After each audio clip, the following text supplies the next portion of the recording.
Hey, YouTube, come on in the room.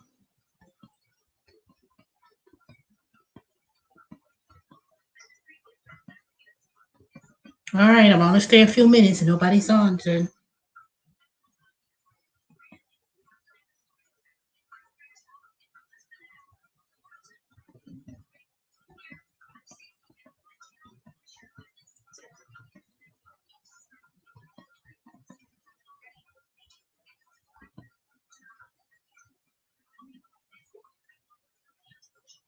What you doing in here, crackhead Willie?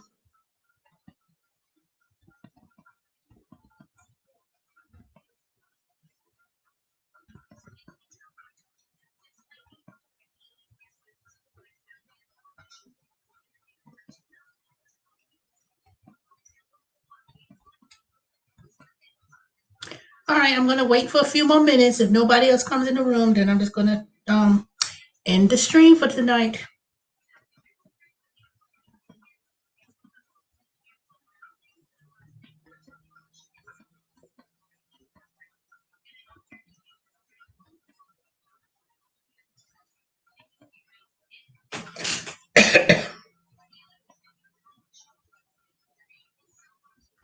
Well, I'm doing all right. Just sitting here, chilling for a few minutes.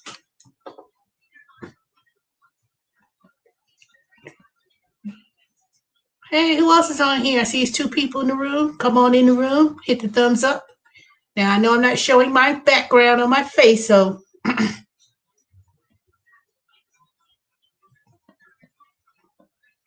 right, I'll wait for a few more minutes.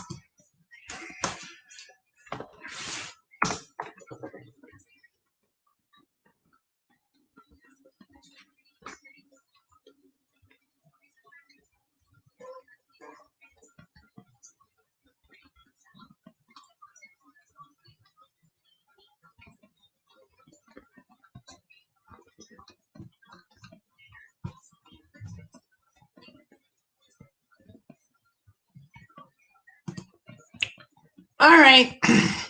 So my plans for the coming weekend, I'm going to be in New Orleans, and I'll be back as a quick trip, going to my nephew's wedding. So that should be fun. I'll be seeing my two sisters. So all three of us will be together. And I'll see one of my grandnieces. It's not going to be, I don't assume it's going to be a big wedding. So, but nevertheless, it's going to be an eventful day. So basically, I just came home just to see what y'all up to. I'm doing better than last night, or yesterday rather. I didn't have to come into no poor customer service drama. Ooh. Beignets. Yeah, I think I tried some. Yeah, I did.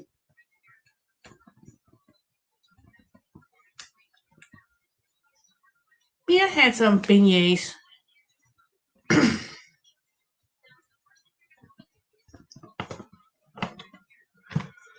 It's not too sweet, at least not what I recalled. And I went to a cafe. I can't remember what the name of it was. I went to a couple. I've ate beignets. Oh, I've always tried to eat something to that nature when I go to New Orleans. I don't go too frequent, but when I do go, for some reason, I always seem to come across some place and get an order of it. But it tastes pretty good, though. You know, I could imagine what the prices would be now. Everybody wanted to be sky high now that the coronavirus opened things up. So ain't no telling. Then it's supposed to be this weekend's supposed to be Pride weekend or Decadence, they call it in New Orleans. So that's gonna be very festive for this coming weekend. And boy, I just got through a time trying to get a hotel in terms of pricing, and I went to hotwire.com to make a reservation, and managed to get 2 nights for like 200 and what was it? Let me see.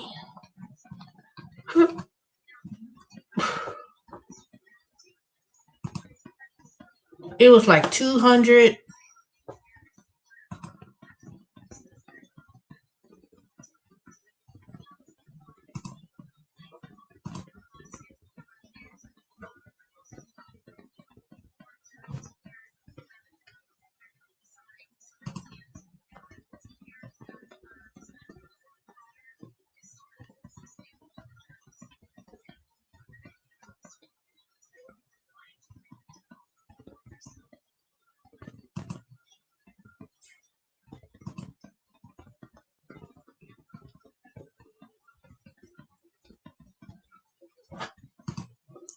All right, I'm back.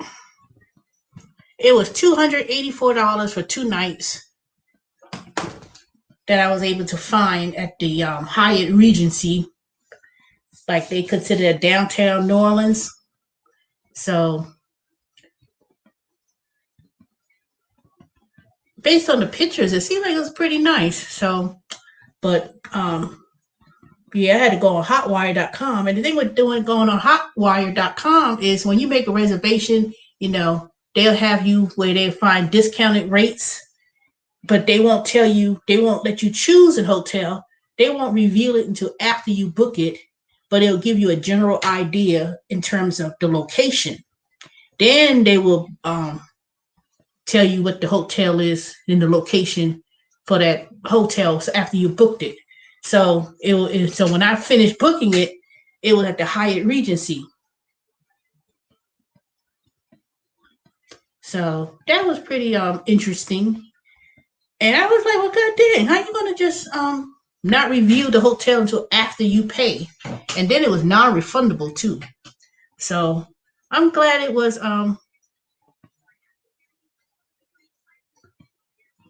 yeah, my sister said it was supposed to be like in the 90s, 90 degrees or something like that. So right now it's raining and it's raining. It's this evening. So it's been raining. So it hasn't really been steaming hot here in Atlanta yet. But I'm not gonna yeah, it's non-refundable. Anytime you get discounts at, especially when you book reservations for hotels, and it's always going to be a non-refundable for the hotel or whatever. I was like, whatever.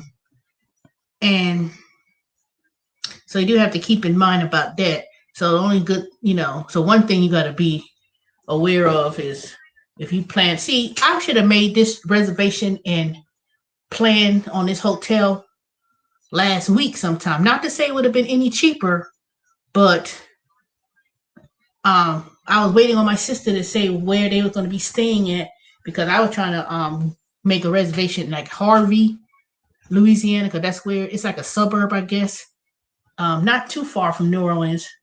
And we were trying to all make the same reservations at the same hotel, but my sister they'll be staying at the Hilton Riverside. So they said it was only like not even a mile away. So it was kind of like a 15-minute walk. And then my sister's mother-in-law and brother-in-law, they would be coming as well. And they're staying at a different hotel. But it's all close, it's very close. So all I wanted to do, like I told my sister, all I want to be concerned is that I get picked up from the airport and dropped off at the airport and be able, and that's it. Because I'm not trying to take no Uber because one, ain't no telling what the cost would be, and two, I'm not trying to deal with doing no Uber and Lyft. Now, if I have to do it, then fine. But I pretty much should be able to get picked up from the airport and also be dropped off at the airport. So ain't no big deal. I'm quite sure they're not gonna just go in there and let me do an Uber. And I don't understand some of these hotels why they don't have a van or something to pick people up. You would think they would offer something like that, especially the Hyatt, you know. But these hotels, boy, I swear, you would think that you're glad to be open again. Ah, something flying in the down. One thing I hate about when it start raining, all of a sudden a whole bunch of mosquitoes and stuff be flying in the house. Let's see, I ain't got the windows. Well, I do got the window open, but they got the blinds. The hell! I'm like, what the? And one thing I don't like when summertime come, here come all the critters, mosquitoes and all kind of stuff. Bees. I don't mind bees because I don't be bothered by bees. As long as you don't bother the bees, because bees is what pollinates these flowers and plants. But wasps and But as long as you don't bother it, I mean, some people get going crazy when they see something like that. They go all crazy and ballistic. I was like, God dang, calm down. They act like, I don't be bothered. As long as I'm not getting bitten and attacking or whatever, that just leave it alone. But shoot. But don't worry. I'll have fly swapper ready, can of bug spray ready, and just spray around my house. Matter of fact, I'll probably do it tomorrow.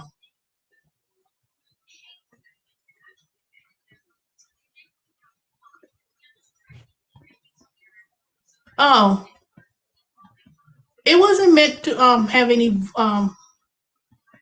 voice or any sound to it. That was an editor from videos that I was taking that I was trying to see how to use it. So it wasn't meant to. I knew it wasn't going to have no sound because my iPhone, I have to have the earpiece plugged up. So when I do a video tomorrow, when I'm in the garden to some update, I have to have my earpiece plugged in. But I know that if I was to do a filming without the earpiece, it wasn't going to take the sound. So I already knew that was going to happen. I need to get me another phone, but I'm not trying to be leasing no iPhone or whatever. So I just have to keep the phone I got for now until the thing don't work no more. Because, see, I keep a phone. If I get an iPhone or whatever, I have a phone for, it would be like 3-4 years, 5, if not longer, before I jump to a new phone. I do not get quick. I'm not quick to buy a new phone after having it for a year and a half, and all that stuff. I keep a phone to the point where it's like, oh, it's starting to lose its power. It's it's not charging. That's it. Other than that, nope. I don't do that. All right, crackhead Willie, you're the only one talking, but where's everybody else at?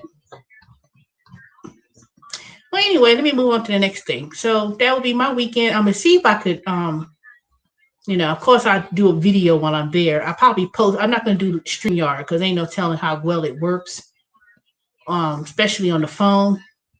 So I think what I'll be doing is, I don't know if I'm gonna do Facebook and see if it'll post, or I may not do Facebook because if they wanted to post it on Facebook, they'll do that. But anyway, that's what I'll be doing this weekend. Then what's my next topic I'm gonna talk about?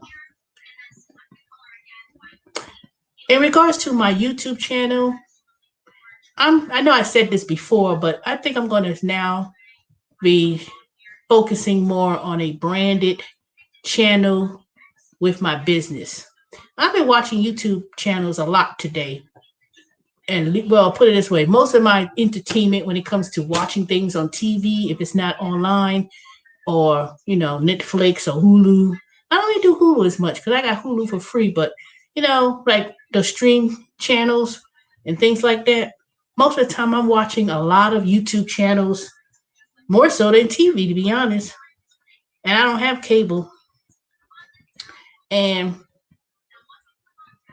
I've been thinking really about doing my YouTube channel as my branding for my business, So I was going back to 8 years when I first started YouTube, and I was going back to a few years of videos, and I was like, dang, when I came on YouTube, it was like my weight loss journey and things like that, And then it wasn't until maybe 2 years ago that I don't have 1,000 subscribers yet because I'm not really consistent in doing videos, making videos. But I'm gonna probably branch out into like a second channel. I do have a second channel, so I'm going to start really focusing more on a business aspect of my channel for YouTube, and then I'm going to go back on old videos and start deleting a lot of things, you know. So that's my avenue in which I'm going to start with my YouTube channel. Um,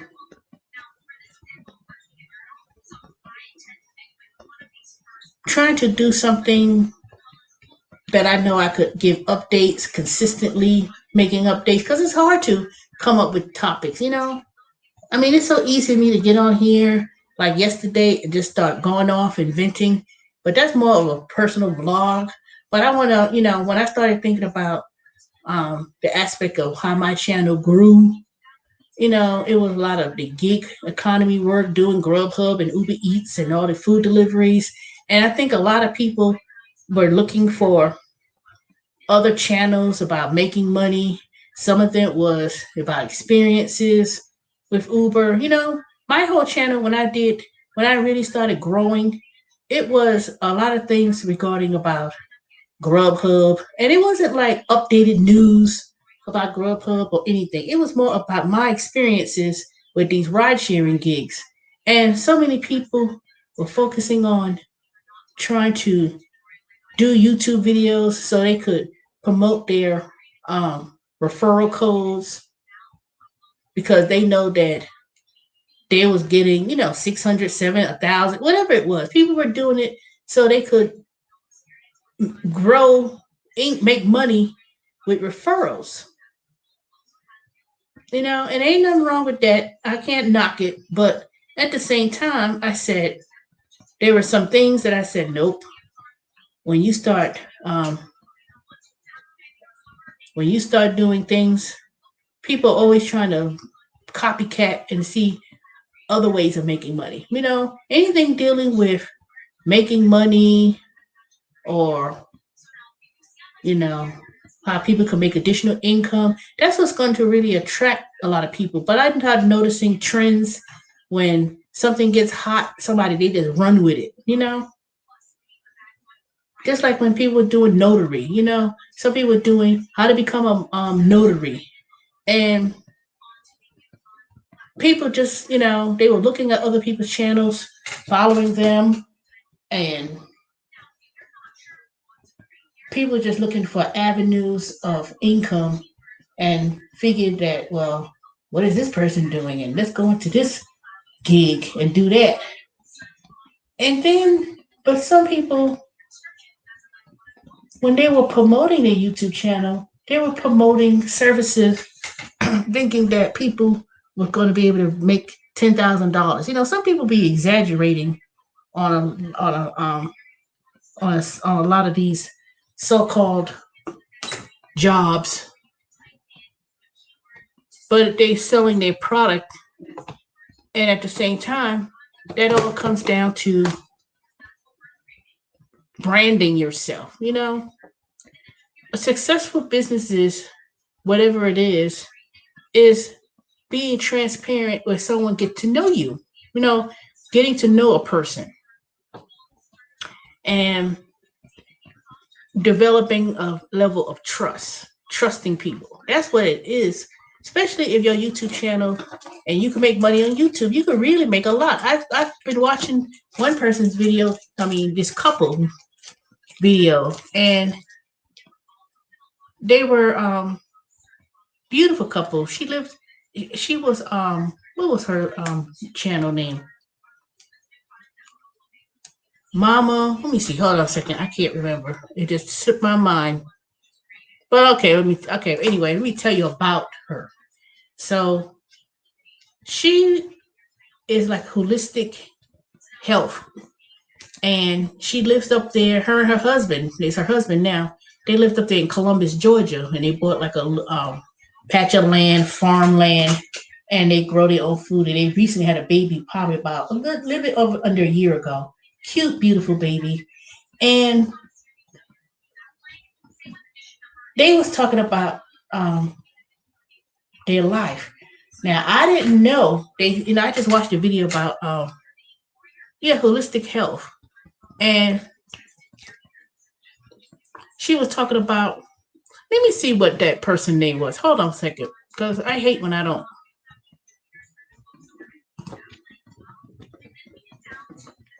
Earth Mama Medicine.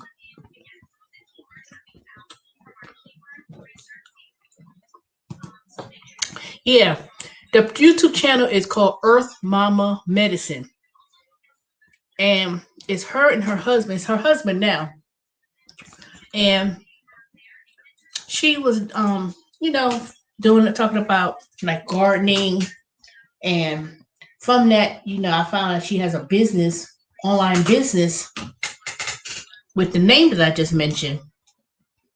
So I was watching the videos all day today.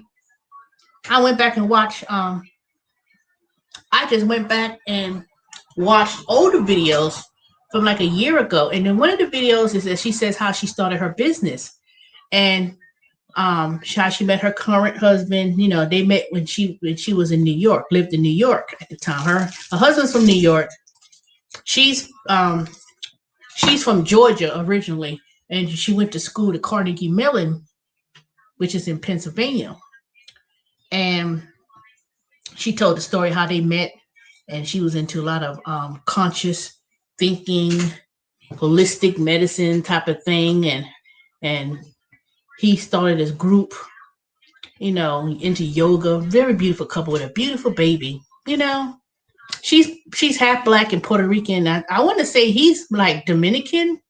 He looked like he could be Dominican, but I know he's probably Spanish, Latino background. But he's probably like black and Dominican. I don't know. He never did really say his race, but they, put it this way. So I was watching their videos all day today. I went back and watched older videos of her, and then she has a website, and she does about planting and gardening and holistic medicines and stuff. So I've been watching a lot of different people YouTube videos into holistic medicine, gardening. So I'm trying to start my little garden, not to do medicine and do a business. Trust me, I don't have that type of knowledge in terms of plants. I mean, I know plants and different herbal plants and stuff have holistic properties, because I grew up in the South on a farm in South Carolina, and a lot of things in my grandmother's yard, and different plants and stuff. I already knew that. I knew that. I've learned that. I don't know if you're from ancestry, elderberry. That was like something that grew in the backyard, literally grew in the backyard of my grandparents' land. Elderberry, mints, spearmint, all kind of vegetables, all of those things. I'm very familiar with that.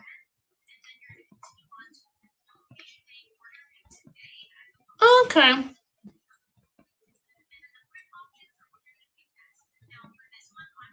You know what? I have a bunch of seeds too that I've got, that I've I know one of my subscribers, Lillian Darling, she mailed me some seeds last year, and I still have them in this. It's right here on this table in a plastic bag. I started planting some, and what you should do, crackhead Willie, just start out in pots. Now tomorrow I'm gonna do a video, because I'm gonna start planting some more pots. I got some dirt and soil, and I'm trying to compost in the backyard. It's in this garbage can that got compost. I just throw all these old fruit, vegetables, whatever, rather than just throwing it out in the trash. I try to compost it, and I know it's been raining for these last few days, so I think I need to add me some more leaves You know, you're supposed to have some equal parts leaves, which is nitrogen, um, any type of dirt or soil. You know, you have to have a combination, and then through time, with you have to make sure it's kept wet, heat, it'll compost. So I think I've had some compost. I managed to have some little compost because I've been composting for a minute, but um, it's getting there. Put it that way. It's getting there, but I'm gonna try to get some of the little compost and try to I'll show y'all tomorrow. I'm gonna do a video tomorrow. I'm not gonna do a live stream. I'm gonna actually do a video, show y'all what I got so far progressing in the garden. But so far I've had let me see what was growing. I know I have marigolds. Those finally sprouted into a pot. Real pretty orange flowers. I was like, oh my God, I got some. And marigolds is good for butterflies and attract bees and stuff. So that too, I think I have 2 marigold plants. Then I saw a big thing started sprouting with yellow flowers. I want to say that is either squash. I don't think it's cucumbers, but it's either cucumbers or squash. I don't know. I'll put it on the Facebook page, but it ain't sprout no fruit.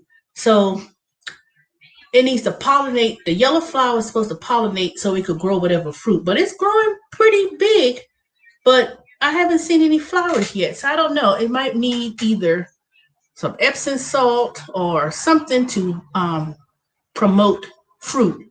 Now, maybe it's going to come and I just need to be patient, but I'll show y'all that tomorrow so y'all can see what I'm talking about. I do see that in the front yard, in the flower bed, it got a lot of weeds in there. I planted some, I want to say I planted some watermelon. And I see a little bit of it's either a little bit of watermelon plant. I don't know if it's watermelon, but it's something. I just can't remember what it was. I don't think it was, let me see, because it ain't too much that I would have put in the actual ground. I don't know a whole lot about planting either, Willie. I don't know a whole lot. I just look at YouTube videos and I try to experiment, like I said, I'm doing pots. I got a whole bunch of pots that I bought. I bought a bunch of seeds. I bought some from the Dollar Tree. I bought a bunch of seeds from Home Depot or Lowe's, one of those two. And I just got a whole bunch of seeds, and I just, and then I had, last week, a few days ago, I went to Kroger. I finally found me some watermelon. Sweet. It was seeded watermelon. And I was so happy. And I ate that whole watermelon up. And then I took the rinds and the seeds. I literally put it in the little patch of dirt that I got that's on the side of the house. And I'm gonna let that compost, and the seeds is gonna be planted within the dirt, and then it's gonna eventually probably grow some watermelon, because this is watermelon season. So hopefully, when watermelon grows, when it starts to grow. And I know last year I started to do a watermelon, and it had a little bitty, little watermelon in the section that is currently where it is now. And next thing you know, I said, who busted up this watermelon? It was like a little baby one, like a size of a golf ball. But I knew it was a watermelon. And I said, that either these damn ass cat. I can't always blame the cat for everything. Those cats. But you know what? They're the only ones I could think of be the culprit. Somebody must have ran over the dang watermelon and it broke. You could do both. You could plant them in a pot or you could plant them in the ground. Now, one thing is, if you plant it in the ground, you have to make sure you have enough space, because when that watermelon seed grow, it grows a lot. So you either have, if you go, but I was looking at different videos. I'm doing it both ways. I'm gonna put them in a pot, and then I'm gonna either put them in the ground. But I'm doing it both ways. But yeah, I think those damn cats. Because let me tell you, I caught one of them the other day. try to use one of my flower pads as a damn bathroom. I was like, hell no, you wouldn't get on top of my damn pot. You know, they was laying up on it. You know, I'm like, you better take your space in this big ass backyard. You're gonna use my damn pot, flower pot, as a as your litter box? Cause here I ain't bought no litter. They're not in the house. People ask me all the time, how the cats doing? Well, what about them? They all right. They come home. You know, when it's time for them to eat, they come home, they and then I go downstairs and then I give them a little cat food or um don't be blaming Vernon now. Oh hell, yeah, I'm gonna blame Mittens. No, Mittens. I don't know. I think Mittens passed away. I haven't seen Mittens in months, but the offspring of Mittens is there. So I really got 3 cats left. Socks, the original black one with the white feet, he's still around. Cinnamon, that looks like cinnamon, that came from the offspring of one of the cats. And then it's this other one that looks like um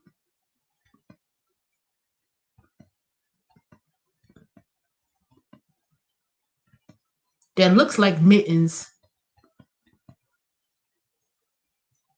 Because I know that's not Mittens. I don't know what happened, but it was a bunch of them at one time. I'm gonna tell y'all, it was a whole bunch of them at one point. I was like, ugh. But I only see 3, and then occasionally I do see some other cats. From I don't know who it belongs to, but it's not it ain't mine. They be coming, and then I be hearing them like heat, like hissing noise, and then I look outside. It's this one cat that got this big face. Um, they used to come around, and then the other 2 be acting all crazy. But there's some other cats that be roaming around. I know they ain't mine. I know they didn't come from my litter, but I don't know what happened. You know, that's why I don't cut the paws, because since they're not house cats, they need to know how to defend themselves. So 2 nights ago, I look out the door. The damn raccoon was eating the cat food. I said, hell, he couldn't pick up he didn't know how to pick up the cat food. It was dry, and they weren't fighting with the raccoon, but I guess they was trying to, shoo it away. I tried to shoo it away. I opened the door, crack it a little bit, but I didn't want to open the door completely because I didn't want the damn raccoon. I'm not raccoon. Raccoon running in the house. Cause those raccoons got claws, and I was like, hell no. So I try to tap on the door to let them run away or whatever, and somehow or another, I did manage to shoo it away, and then he just went on about his business in the woods.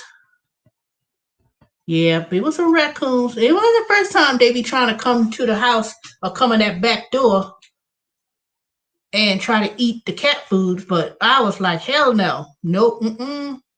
See, tomorrow when I do the film, I'm gonna show y'all how my backyard looks. Some of y'all know what my backyard looks like, but it leads into the there's other houses you could see in the backwoods, but you could see deers, raccoon. Let me see. I seen a turtle, raccoons, deer, fox. I haven't never seen a snake. Some people claim they seen a snake in the back in the way, but I never seen none. I see all kind of wildlife coming in my backyard because I live near Stone Mountain. Well, put it as Stone Mountain's in the back, but I also live near other parks. So they be coming. Yeah, they could come from far. Far. Stone Mountain ain't that far. Stone Mountain, Yellow River Park, and there's a bunch of other little, because see, before Snellville, Snow Mountain, in the area I lived in, it used to be more, it's not country and it's not rural, but at one point you could tell it was, there's a lot of wildlife. I drive down the street. Hey, Colas. You drive down the street, you see deers. People, I don't understand how people could be driving on the street and then you see dead deers. I miss you too. You see dead deers on the road and stuff. I like roadkill and all kind of stuff, but uh, it's just quite interesting. I know that. Yep, Colas, I'm back. I've been busy. I've been working with these two jobs, and then tax season is finally over, and so it's been what 2 weeks ago now since the season ended. They picked up my computer. Um, where do I see dead deers? Right up there in the dang road. I was talking to Crack Willie when I was talking about I need. You still got my email? Let me give you my email in the post. Yeah, email me, and then you can email me your number because that way we can chit chat on the phone.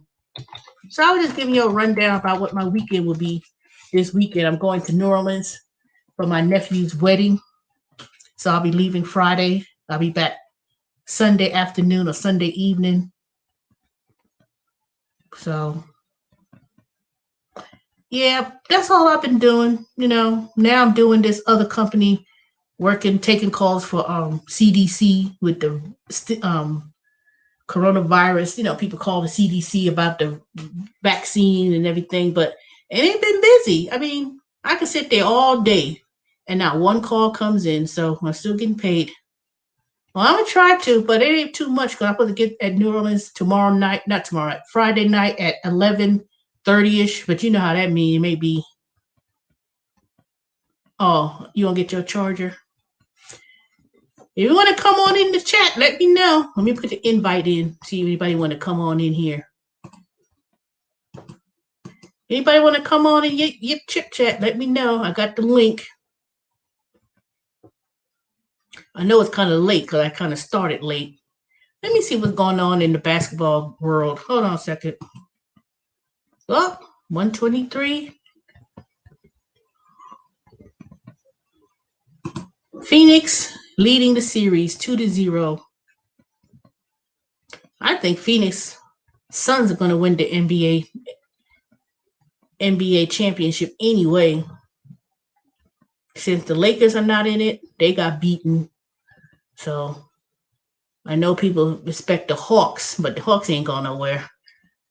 Hawks is tied. It's 1-1 unless they played again today, but I don't see the Hawks winning no damn championship. They glad they come into the second round. But other than that, yeah, they ain't gonna beat no Phoenix. Even if they were in the finals, they ain't gonna beat no Phoenix. I'm sorry. I don't even think they're gonna get past Brooklyn Nets or Philadelphia. Utah Jazz, that's another one.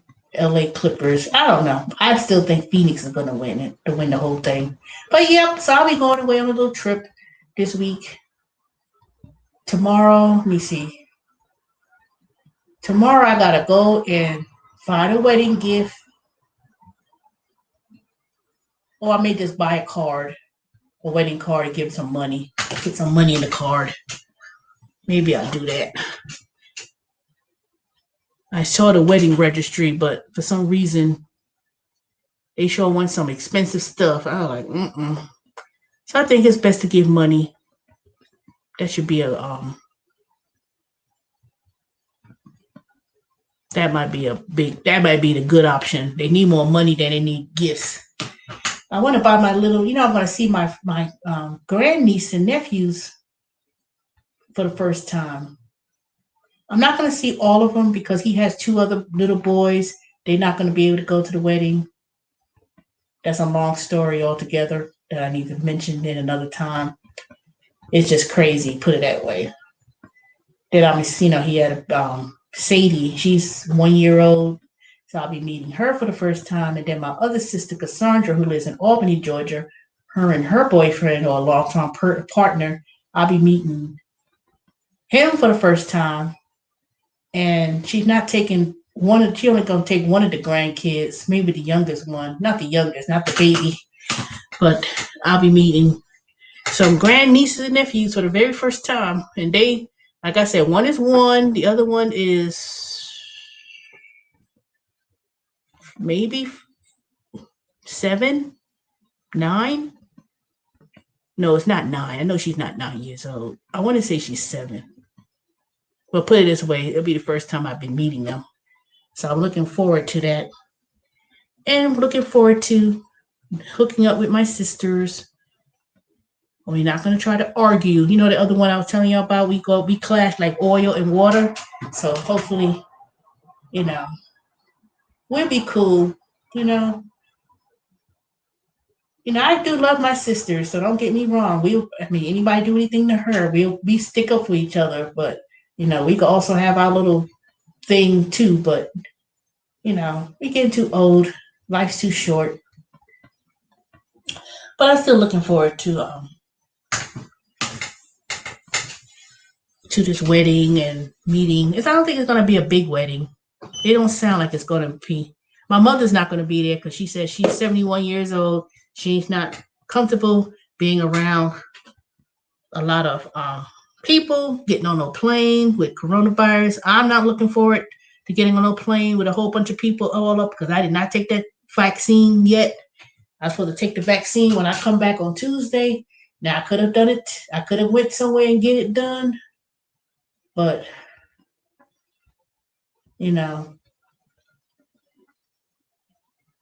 I'm just going to be careful. I'm just going to wear my mask, Hopefully I'll be able to get a seat that's, I ain't going to say near the window. I don't want to be in the middle. That's for sure. I may be in that outer eye. I don't know. I have to see. I know when going to New Orleans, I have a stay in Orlando for a few hours, and then I go to New Orleans. So I'm supposed to be there at 11:20 at that night. So it would have been nice if I was able to go longer and stay longer, but I think because see, this position with Maximus taking calls to the CDC, that's not a permanent position. It's only however that all that money lasts. And since this is money from the government, I think they're gonna try to hang in there at least until maybe just under the summer, and then July or whatever, maybe September. But I called into it the other day, well, yesterday, and they was like saying we still show that you still onboarding, meaning that I was still on schedule, even though you could pick up your hours and scheduling time. And I wasn't supposed to leave. I wasn't supposed to leave yet, or whatever the case may be. And I said, well, the manager, she said if you don't get no email about staying or whatever the case may be, then your last day, and it wasn't just me, it was like a bunch of people. They said that the last day was the 25th or whatever. And I said, okay. I wasn't I had chose a schedule and some hours all the way up until June. Whatever they had to schedule, I had picked up some hours and stuff. And I ain't heard nothing back. So she made it seem like, oh, the season ended. I turned in my computer and all the equipment back last Friday. They picked it up and everything, and that was it. And then I speak to the HR department because I was asking them about when will you get notified about coming back for next year. They said sometime in the okay, Willie, I'll see you tomorrow or tomorrow night. I may try to come on tomorrow night, but not long. I'll be a little bit earlier than midnight. So see yous. So I'm sitting here like, no, they said that the last day was whatever date, the 25th. They didn't say that they extended my time, but whatever it was, they had some other pilot program going on too, And I spoke to one of the coworkers today on the phone, and she's like, basically complaining and stuff. And I said, I don't even want to hear anything more. I said, all I know is next year I'll come back. I'm not gonna be working 1,000 hours a week going crazy with Intuit TurboTax, because my whole thing is to launch my own business, have my own clients, study for this enrolled agent, and then if I find me a career working somewhere where I don't have to be working 2 jobs and stuff like that, then I'll be that's what I'm gonna do. Because don't get me wrong, I was getting $19 an hour into it and stuff like that, and all these perks of gift cards and points and these little gifts and stuff they was giving.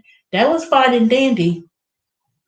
But if I'm not going to be permanent, working all year round and everything else, the new car,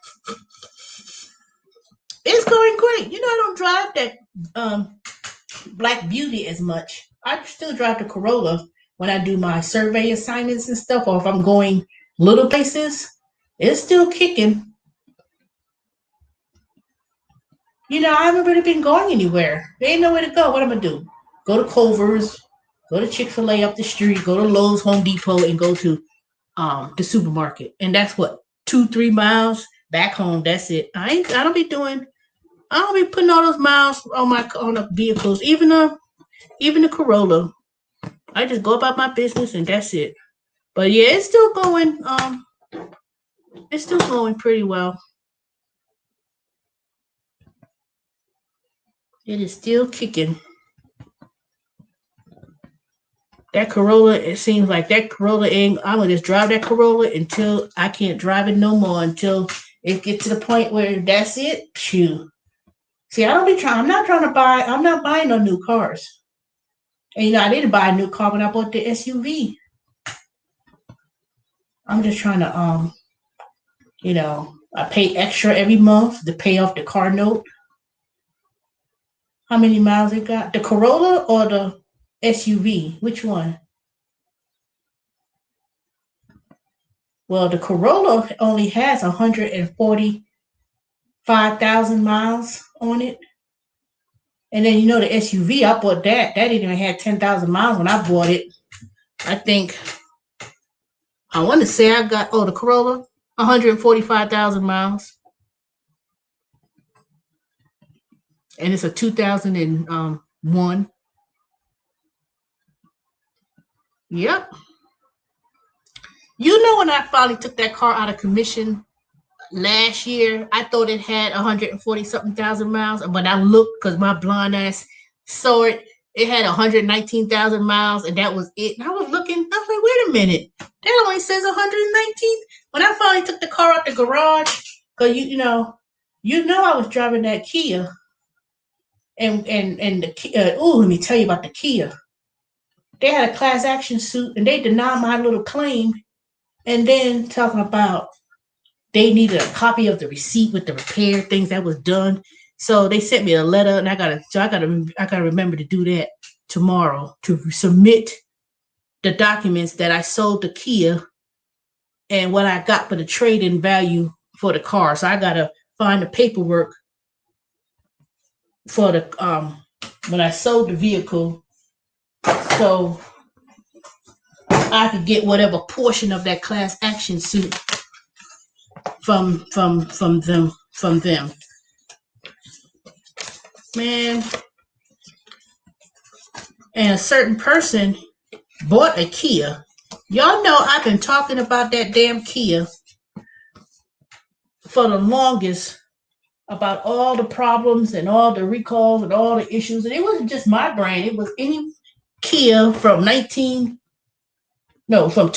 whatever to 2017.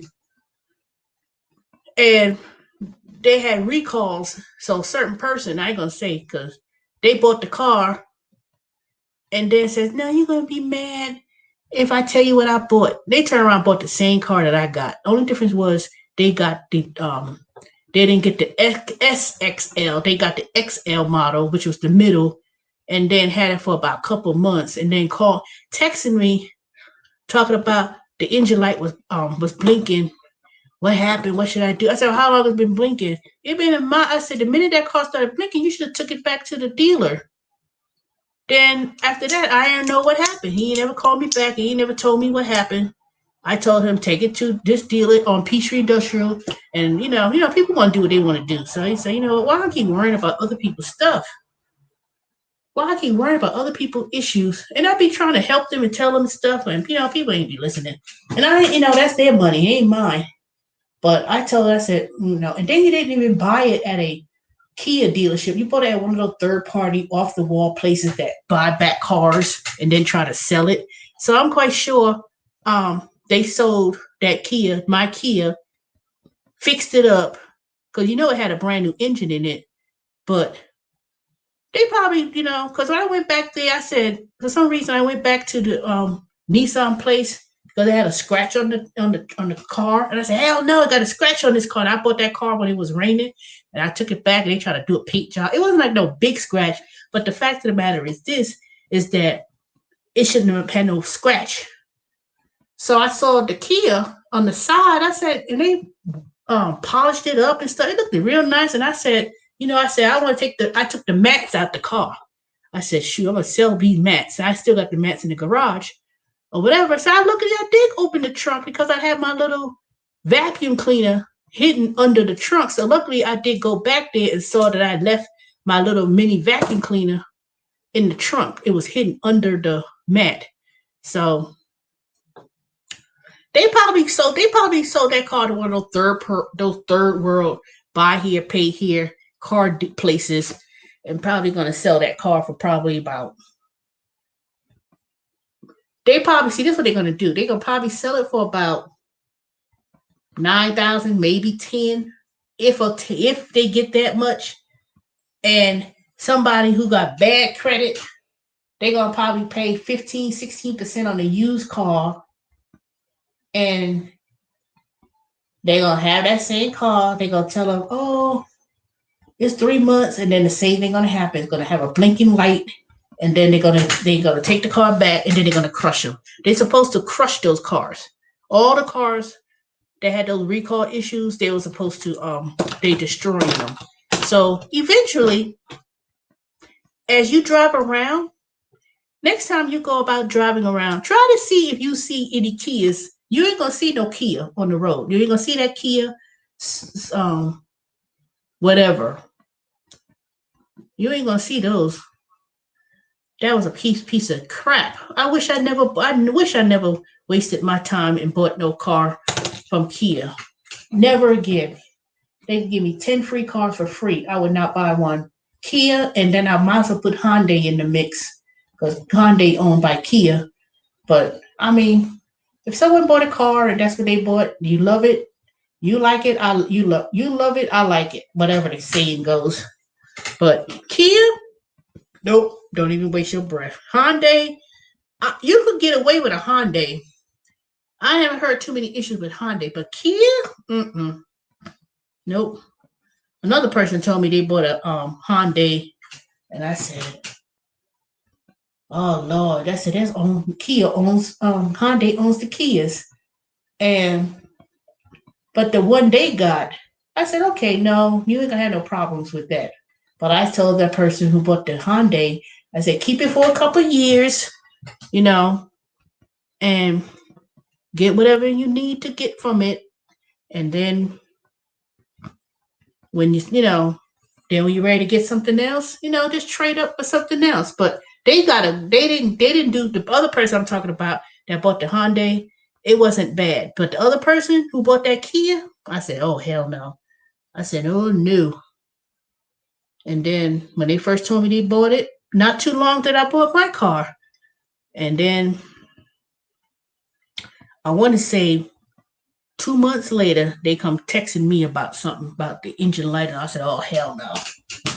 But I remember I did tell y'all. I told y'all. I said don't buy no. If I remember, I even had a title that said about the Kia. I said do not buy no Kias. They got this, that, whatever. I don't know why this person turned around and bought the Kia anyway. And then like they bought like a Sonata or something, or Hyundai or Sonata. They bought the same car I had, but like I said, it just had a lower trim. Mine was an SXL. They bought the XL, which is basically the same car. The only difference between what I bought and what this person bought was the leather was a little bit higher grade, and what was it? And it maybe had the turbo boost. No, that was the same.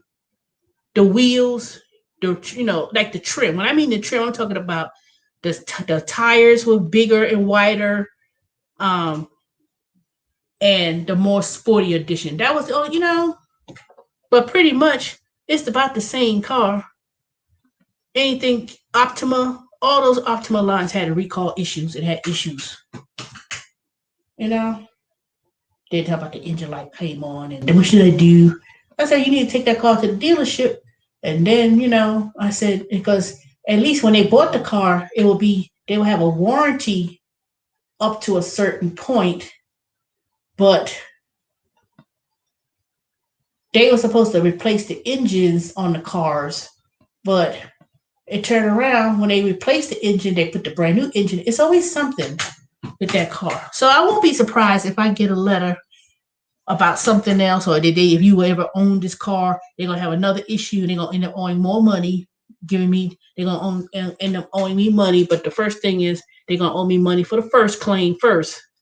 They're gonna have several claims when it's all said and done. Shoo, I'll ride a bicycle first before you see me get a Kia. Bunch of crap.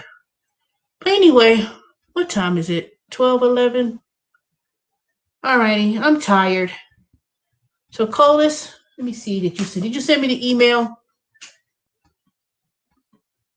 I don't see no email. Don't you said you sent me an email? Send me an email before I go.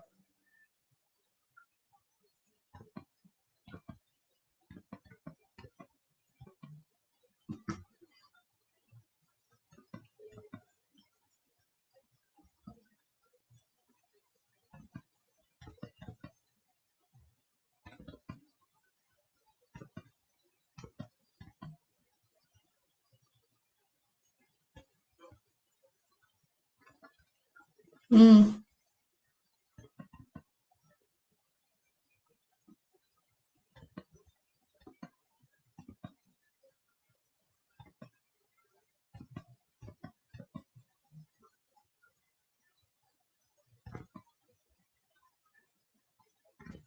You want a Kia? Well, all right, go ahead and keep on something that you want a Kia. A lot of people when wanting the cars these days, the price of used cars almost costs more than a brand new one. With all this the economy, how things are going. Oh, Colas, let me tell you, I knew it was something else I wanted to say. I sold all the Bitcoin that I bought yesterday. I sold all of it. So I end up losing money with that stupid Bitcoins. Cause I bought like $85 of Bitcoin, I think it was. How much did I buy? No, I bought $80 of Bitcoin, right? And that thing was going up, then it dropped, and kept on dropping. So I sold it yesterday for the same. Well, they took out their little $1.24 fee. Man, I end up cashing out the Bitcoin, and I end up getting back, making 24 cents. I got the same. I sold that Bitcoin and end up getting back the same $80.24. So that was a waste of fucking time. And then I still got my silver. I still got the silver, the three things I bought. So they said silver's gone up, but I ain't made that much money. But I'm still holding on to the silver. The three little Troys that I got. But I wish I had my camera on. As for my stocks, now I know you told me you was like, man, that's only $10 or whatever. So I get back to this thing. Oh, hell no. As for the I'm trying to go back to my dang.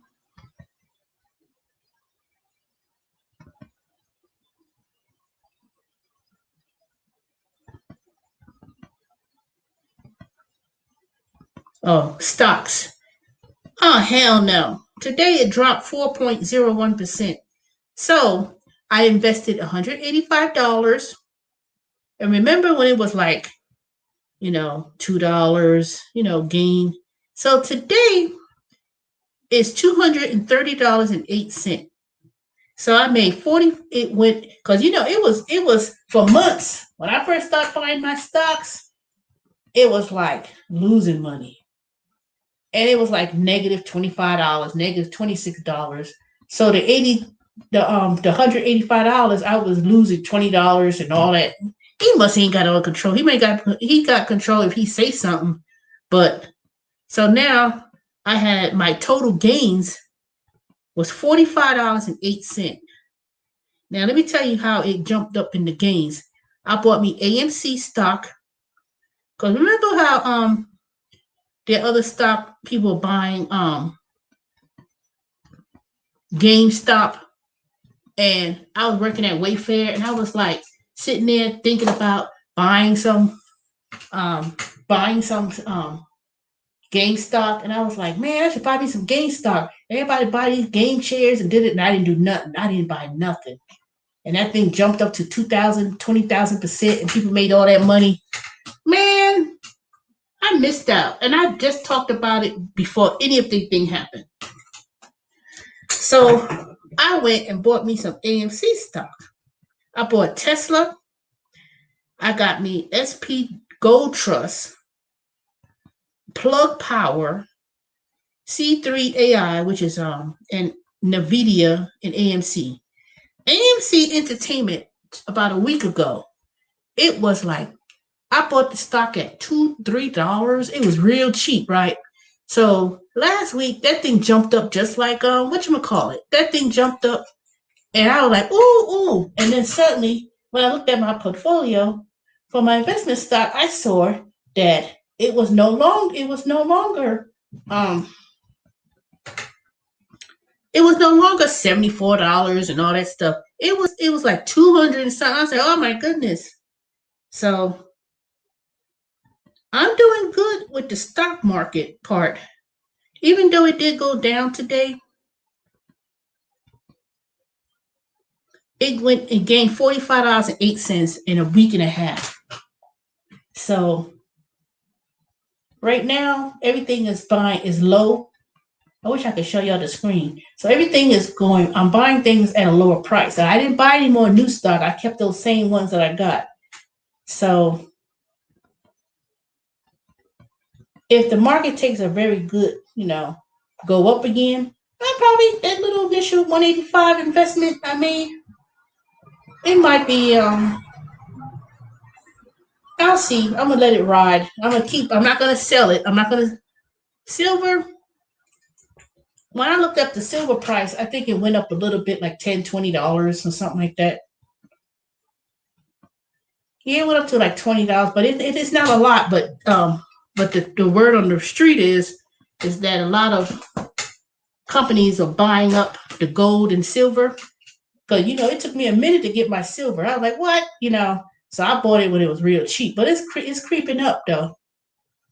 So I only bought 3 coins. I had those 3 coins, so I'm gonna keep that. But as for the crypto, and I don't care if it's the Dogecoin or whatever, the reason why is being a collapse. And I'm not saying the stock market ain't gonna collapse, but crypto is not real. It's digital.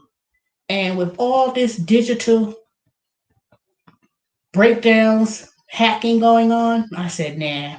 Because if you was here, Colas, last night, I was hot and livid last night when I had looked at my Capital One account Tuesday morning, early in the morning, and saw I had $15,700 something dollars said zero. I was like, what the fuck?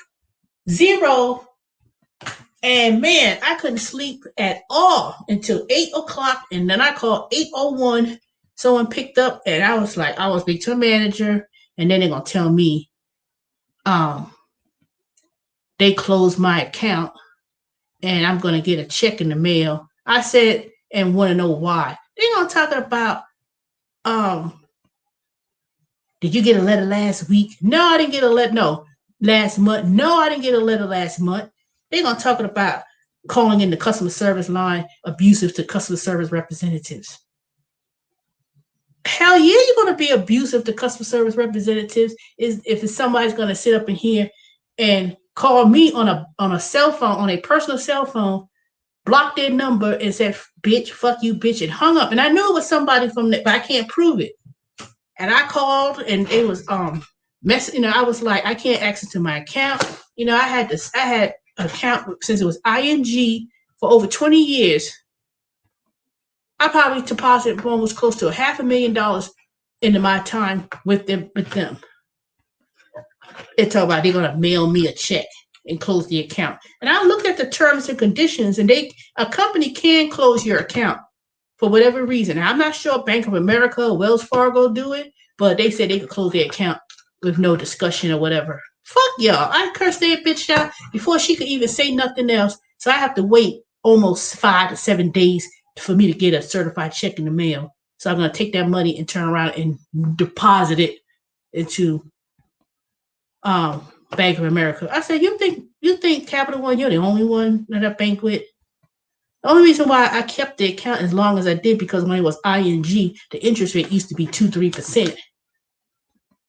You think I'm gonna cry over 0.003? Man, fuck you. I cursed that bitch out, and before she could, she didn't even verify me correctly. When she told me that information, I called back. I would call back several times on the phone. I'm quite sure they already know the account. If she calling abusive and they're gonna try to tape it, don't send me no fucking certified letter about nothing, about a damn fucking thing. We'll contact you in 21 days. You ain't send me no fucking letter, because you're gonna get a letter from me.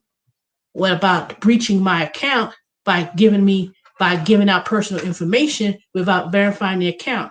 And then so you can go back and play. You can go back and play the recording. I asked for that bitch. I said I want to speak to a white person. I said I want to speak to no black. Oh yeah, it sounds racist. I don't give a fuck. And then this dumb heifer, Laquita, dumb bitch, going talking about she gonna hold on, please, and hold on. He didn't say please, hold on. Then she comes back. We closed your account. Did you get a letter last week? No, I did not get a letter last month. No, last month. But we closed your account the way you call up in here, and then she gonna be whatever. And I said, and she gonna keep talking. I'm gonna right on that dumb black bitch face, dumbass. And I said, then I call back. Then she answered. Then it was the same person who answered the phone the second time. I said, spell your name. So she refused to spell it. So when they go back and want to play back the recording, they're gonna say when I asked for her name and she didn't give it. That bitch gonna lose her fucking job, because they ain't shit they could say to me. It ain't no fucking crime to call up in no fucking business and talking about, so these damn fucking companies got the nerve. We ain't gonna take no abuse. You know what? Give me my fucking money. And it better come quick. And it better come Friday before I leave, or be in my mailbox Monday when I get home. That's all I know. That's what I know. They got the fucking nerve, over some 0.0003%, a $2-3 interest. Man, fuck you. Capital One could kiss my fucking ass. And then as for the credit card, I told them to put a hold on it. I don't trust you. They're not making no fucking money on me. I use my credit card. Trust me, that balance is paid off before you could earn any money on me. You can close my fucking account. I got another credit card with Amazon. It was with Citibank or whatever. I got a PayPal credit card. I don't need a whole bunch of credit. First of all, I don't even use my credit card like that. If I use my credit card, it's to get some points, and I turn around and pay the balance off in full, because I already got the fucking money. See, I'm not one of these desperate bitches. People think you need a bunch of credit, but having a bunch of credit cards and stuff, they make money off of you. If you're a type of person who don't have no fucking money to pay your bills and you pay the minimum, they're gonna drag your account on forever and make money off of you. They ain't no fucking people ain't make no. You make no fucking money off of me. They got the nerve to talk about, oh, you want to refinance the car with Capital One Auto Finance? You qualify? No, just to say what? You want me to refinance to stretch the terms of an auto loan? Man, before I even drove that car off the lot with Nissan Finance, I already set up auto pay and I paid extra on the car note. It's knocking off a whole year of payment. See, you don't need to refinance nothing, or just refinance for a lower interest rate. So you make 10 payments. For instance, I'll give you an example. You make 10 payments on a balance, whether it be a car loan, home, and you turn around and refinance. All those 10 payments you made is wiped out and you starting all over again. And then you have to make so many payments to break even. And it turn around, you're not really saving any money. You turn around, it's like starting all over again. You make 10 payments on anything, car, house, 10 years, just to turn around and all that money you made and paid for those 10 years or 10 months, it don't even count. You're not saving. All you have to do, rather than refinancing anything, is pay an extra $100, $50 to whatever. Make an extra payment when you make your payment. If they tell you to pay this amount, you pay $25 more, and you turn around, you paying something off 6 months early. You ain't saving that much money. 5% and 3%. The difference is 3%. All you got to do is make an extra payment. And now, all you got to do is make an extra payment. But see, they don't tell nobody that. People, because see, they're assuming that you're going to take 72 months, 96 months. Man, fuck you. I might be dead before then. And what happens? Or I may decide to sell it or get rid of it, or it may, get into an accident or whatever, and then you got gap insurance to cover the difference of the loan. So all that money you made and paid and stuff, you don't even see that back, and they give you back the little money you owe on the premium that you paid. Man, I ain't gonna fall for the okie doke. I ain't falling for the okie doke. Because if you understand finance, if you understand business, and you understand numbers, how it works, you ain't gotta be, let me refinance. Read the fucking fine print. Make an extra payment. Make a little extra payment and hurry up and pay on it outright. Because one, it depreciates. It depreciates. And then if you really smart enough, you use the vehicle, you use whatever you buying financing as a business. For instance, I write off everything in my house because I work from home. Not work from home because an employee. I work from home as an independent contractor because you cannot write off any expense if you're an employee. Working from home, people call it all the time. They was asking all tax season. Okay, I work from home for my company because of coronavirus. Can I write off? I said, no, ma'am. The CARES Act, when they changed the Job Act back 2 years ago, you cannot write off office expenses from your home because you're an employee. Even if the coronavirus happened and you had to work from home, that's just an extension of your office. So you can't write nothing off. But if you are if you are a independent contractor, 1099, working for a company as an independent contractor who taking calls for home, or working in your home office because you have to write reports, or even doing YouTube, and you have your own room that's a studio, and you make money from YouTube and AdSense, you could write off your home expenses that way. All you need is a little BS job, doing something, working as an independent contractor, going home, writing reports, doing whatever. That's your office expense. because you're working from home as an independent contractor. And trust me, there's a whole lot of bullshit jobs that be looking for people to do that. That's what I was doing. What do you think I was doing for these last 5 years? I was working for companies as an independent contractor, doing sales calls, you know, whatever. And every time when the fall come, there'll be companies hiring again to work for companies to take orders for gift baskets, and you have to have your own computer, or sometimes they'll give you a computer, but most of the time you have to use your own computer, and you make a little extra money in your home office working as a 1099, making $14, $15 an hour, doing whatever, and you just write off the expenses from the time period you've done it for, even if it's 6 months out the year or whatever. Even doing YouTube, making YouTube, if you're making money with YouTube, and I'm sitting here in this room making YouTube video, even though I'm not monetized, but the fact of the matter is that I work as I do these different odd things, mystery shopping, merchandising, doing whatever for companies, and I have to go home and then, if I have to do the reports for mystery shopping, and then, I'm in my home office. I'm using my computer. I'm using resources.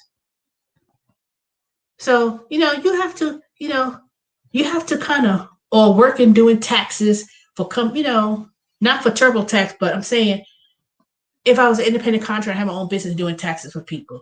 Whatever your talent is, whatever the thing that you do, that's what you want to focus on. It don't have to be an elaborate scheme of things. It's whatever it is that you want to do. I've been looking at different YouTube channels and stuff, and people always, and especially at this time of economy, how hard it was for me to find people to fix up stuff in my house. I can't find nobody. So I got to sit there and learn to do things myself. As long as it doesn't require a license, like electric, plumbing. But other than that, I bought me I'm gonna show you tomorrow. I bought me a $289 kit with a drill, tools, electric tools. And I said, you know what? Let me learn how to fix things myself. Paint, all those little things. All you have to do is, the only reason why I haven't been doing a lot of stuff around my house because I didn't have the equipment. But I said, let me go ahead and buy it, learn how to do it. I haven't, I just opened the box. I had it over for a month. I just opened the box, and then I just got the tool kit and stuff. And I said, shoot. But y'all see tomorrow, I'm going to do a video. I'm going to tape it. I'm not going to do live streaming, and then I'm going to do it, and I'm going to show y'all. I'm going to do a little taping when I do a tour of my little garden, or so-called garden. And then I'm going to show you. I can't believe that there was so much shortages of people needing help to do home improvements. And I'm not talking about building decks and, it's just the little things, handyman stuff. I say, man, if I put up there and say I could do house cleaning, even though I know I won't want to do that because I can't hardly clean my own damn house, so much clean somebody else's. But if I had to do it, if I put out there saying, oh, I could clean your house for, $200 deep clean, whatever, taxes. People, you'd be surprised. People be looking for people like that. And that's one thing I learned during this tax season. Man, people be wanting to do, that's why they be trying to use TurboTax to do their own taxes. But for self-employed, 1099, Uber, Lyft, Grubhub, delivery food, man, if they try to go to Jackson Hewitt or whatever, man, they be wanting $350, $400. Ain't no telling what it's gonna be next year. So they was like, people can't afford it. They can't afford it. And then when they try to do TurboTax, I understand people just act like they don't want to read. They just want this quick. But I say, you know what? I try to guide them as an employee, with TurboTax. I try to guide them how to do it, how to, you know, if you can do self-service, you can download all your documents. But man, I said, shoo, TurboTax be wanting a whole handful of money, and people ain't got the money to do it. Even if they try to do it themselves, some people don't even got the money. They don't have the understanding. They don't have the aptitude or whatever. So, you know, and people, so I said, forget it. I'm going to concentrate on passing my EA exam, being an enrolled agent so I can represent people to the IRS. And a lot of people are going to need a whole lot of representation. I'm going to tell you that.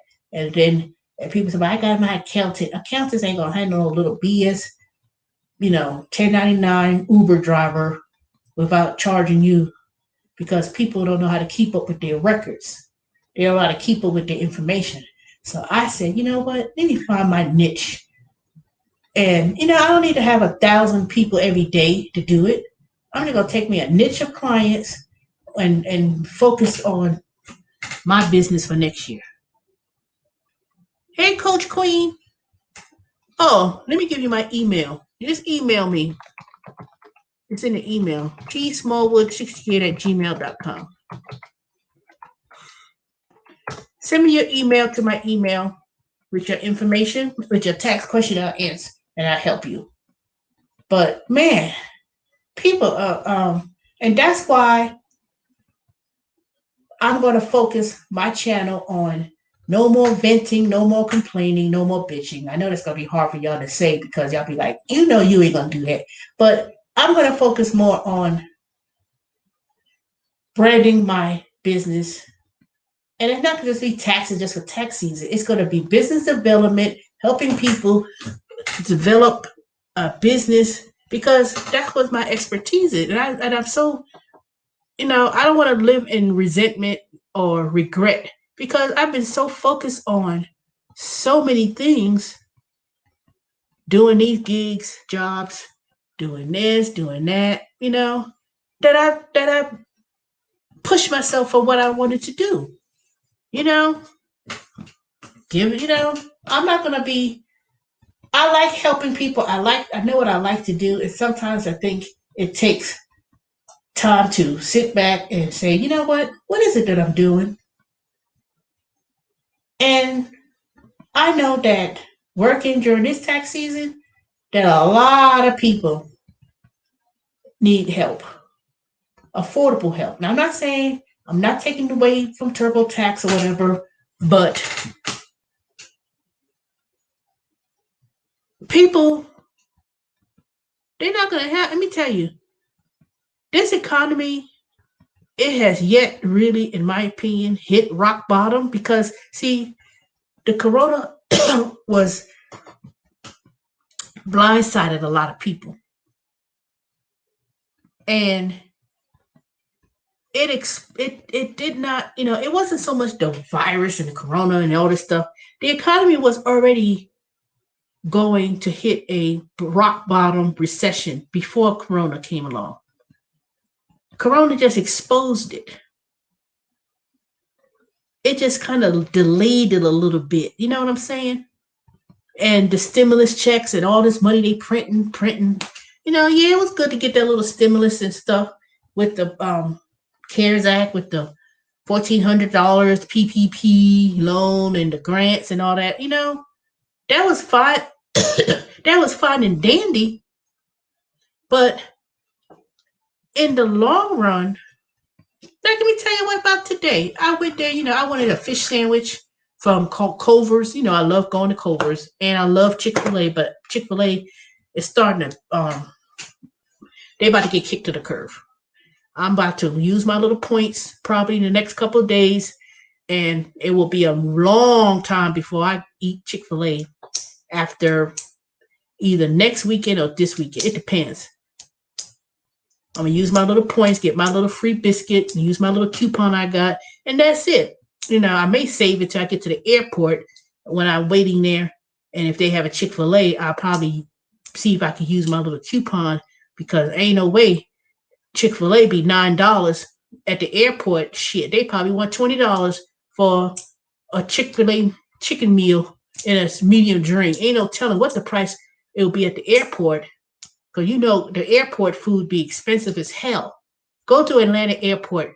And I'm not gonna go to the airport wearing no flip-flop shoes and no house coat and no do-rag on my head. Let me tell you that. I'm gonna do a video because you know that's an inside joke. When Monique did the video about she was in the Atlanta airport and people had hair bonnets and house slippers on and pajamas. You ain't gonna see Teresa like that. Teresa got traveling clothes. You know, I literally dress up a certain way for travel. If I'm going on a plane or whatever, I ain't gonna say I'll be with high heel shoes and all that stuff. But you know, I have traveling clothes. You know. So, but I'll be looking sharp when I go to the airport though, because I'm gonna get my hair done tomorrow. I'm gonna get my hair done. Hopefully, you know, it's supposed to be raining, but you ain't gonna see me wear no hair bonnet and some slippers. Hell no. I might buy me some slip-on shoes. Not, but I ain't gonna be no house slippers walking to no fucking airport at the Atlanta airport or go when I get to Orlando and then fly to New Orleans. I'm gonna see if I'm gonna see anybody wrapped around in a blanket with some house shoes and a hair bonnet at the airport tomorrow. Let me see if that's gonna be prevalent because that's what Monique said she saw when she went to Atlanta. But it's true though. I've seen people be doing that crazy mess. It was at work. I said, why you wrapped up in that blanket like that? Oh, raggedy ass blanket. They took off the bed, be all up in that desk with the house shoes on and slippers with the hair bonnet on, and they be all wrapped up. I was like, even though we work at 6:30 in the morning, 7 o'clock in the morning, 8 o'clock, that don't mean you walk around with a hair bonnet and a lineless blanket and some house shoes. And I do believe it. I've seen that. I haven't seen that a lot because I've been working from home, but shit. We need to, that's ridiculous. People know people say, but that's an individual style. That ain't no style. That's trifling and ignorant. Walking out there. And my grandmother used to get on me, but I used to, if we was leaving out the house and you had your purse, where your pocketbook? I'm like, I don't need no all that pocketbook. All thing I need is my keys and whatever I got in my pocket. They used to get on. They used to get on me and my cousins if you walk in the house. Where your purse? Where your pocketbook? Not purse, pocketbook. Where your pocketbook? They used to get on you if you ain't got your pocketbook. Shoo. I dare not talk about wearing, even wearing a headscarf out the house. I remember back in the day, my mother, they would have a hair scarf, but see, it wasn't no bonnet. It was like a hair scarf. And how you get when you get your hair done and stuff, and then you have a nice hair scarf that's meant to be worn outside when you cover your head after your hair get done. That's different. That's a whole big difference between wearing a bonnet that you're supposed to sleep in, not a hair scarf, and then the pajamas. I was like, and then people see people dress like that for real. And the house slippers, that's just trifling. That's just nasty. Why would I want to walk on dirty, nasty grounds, dirty floors, public places with your house clothes that you wear around in the house? You sleep in pajamas and then you go outside wearing that stuff outside, wear your house slippers, and you go in the house walking. I can't foresee that. To me, that's crazy. And then people got the nerve to be on YouTube being all mad about what she said. Man, where's the dignity? And then there better be no men talking about, women should be, y'all men are trifling too. Put y'all in the damn boat. Walking around with your pants hanging down your ass, showing your drawers, wearing flip-flop shoes with socks on. And don't tell me, that's a style with the youth, what's that group in Atlanta? Talk about they used to put that style with the socks and the flip flops on. That's just as stupid too. I ain't gonna wear big ass socks on with flip flops on and your pants hanging down, showing your drawers. People pants literally hanging down, wearing a white beater t-shirt. That's not meant to be outside wear. So I don't know. And I don't know where the respect and the respect and the pride of looking great going down the drain. When I used to look at old photos of black folks, they was like dignified dress, you know,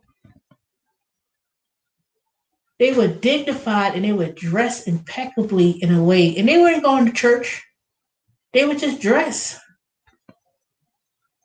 And even if you were poor, it ain't got nothing to do with economic class being poor. Because even if you were poor, just like the Stevie Wonder song, um, this is just enough in the city. One part of the song that he's of his song was from Mississippi. I can't remember the words. Her clothes may be dirty, but her clothes may not be dirty, but it was always clean or something like that. Stevie Wonder said in one of his songs. Even though it was just enough in the city. See, that song was during the plight of the 70s, when particularly black folks were down and out, and they may not have had enough money in the song. They said they may not have had enough money, they may not have certain things, but they still kept, but her clothes was not dirty or raggedy. Even though people, so in his song, he was saying, although they didn't have the luxuries, although they didn't have the material wealth, they still kept themselves up. They still kept themselves being clean.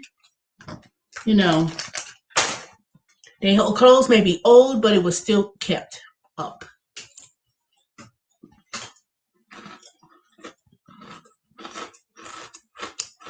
That's what that's about. It's not about shaming people because they come out looking like that. But that's not a reason. That's not an excuse. I'm sorry. I may not agree with Monique on a lot of things, but I had agreed with her on that one. And I've been said that. But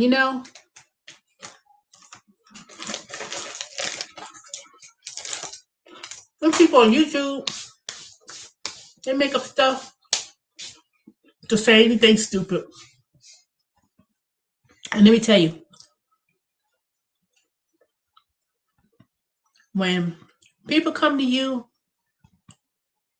about whatever, I used to, this is how you know when you're not a mature person. If you're not easily offended, if someone says something that you know is right. And I used to get offended. I ain't gonna lie.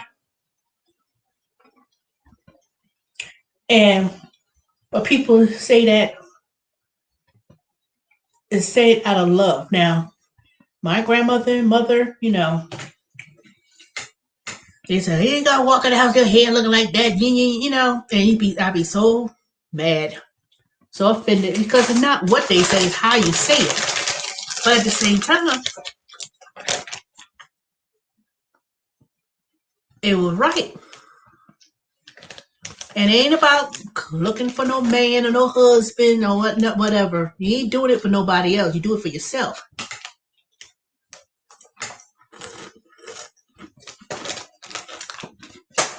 People like to say, I've been reading different comments and hearing different people with their opinions.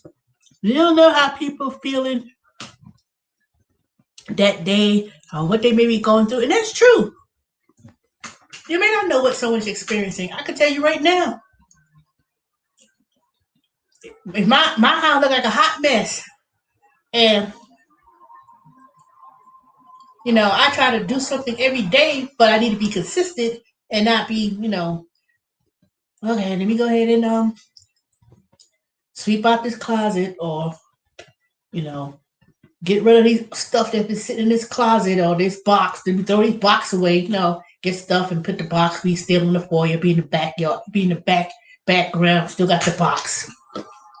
You know, part of it is because one, I do get tired. You know, the numbness in my feet. Sometimes it just gets a little bit aggravating.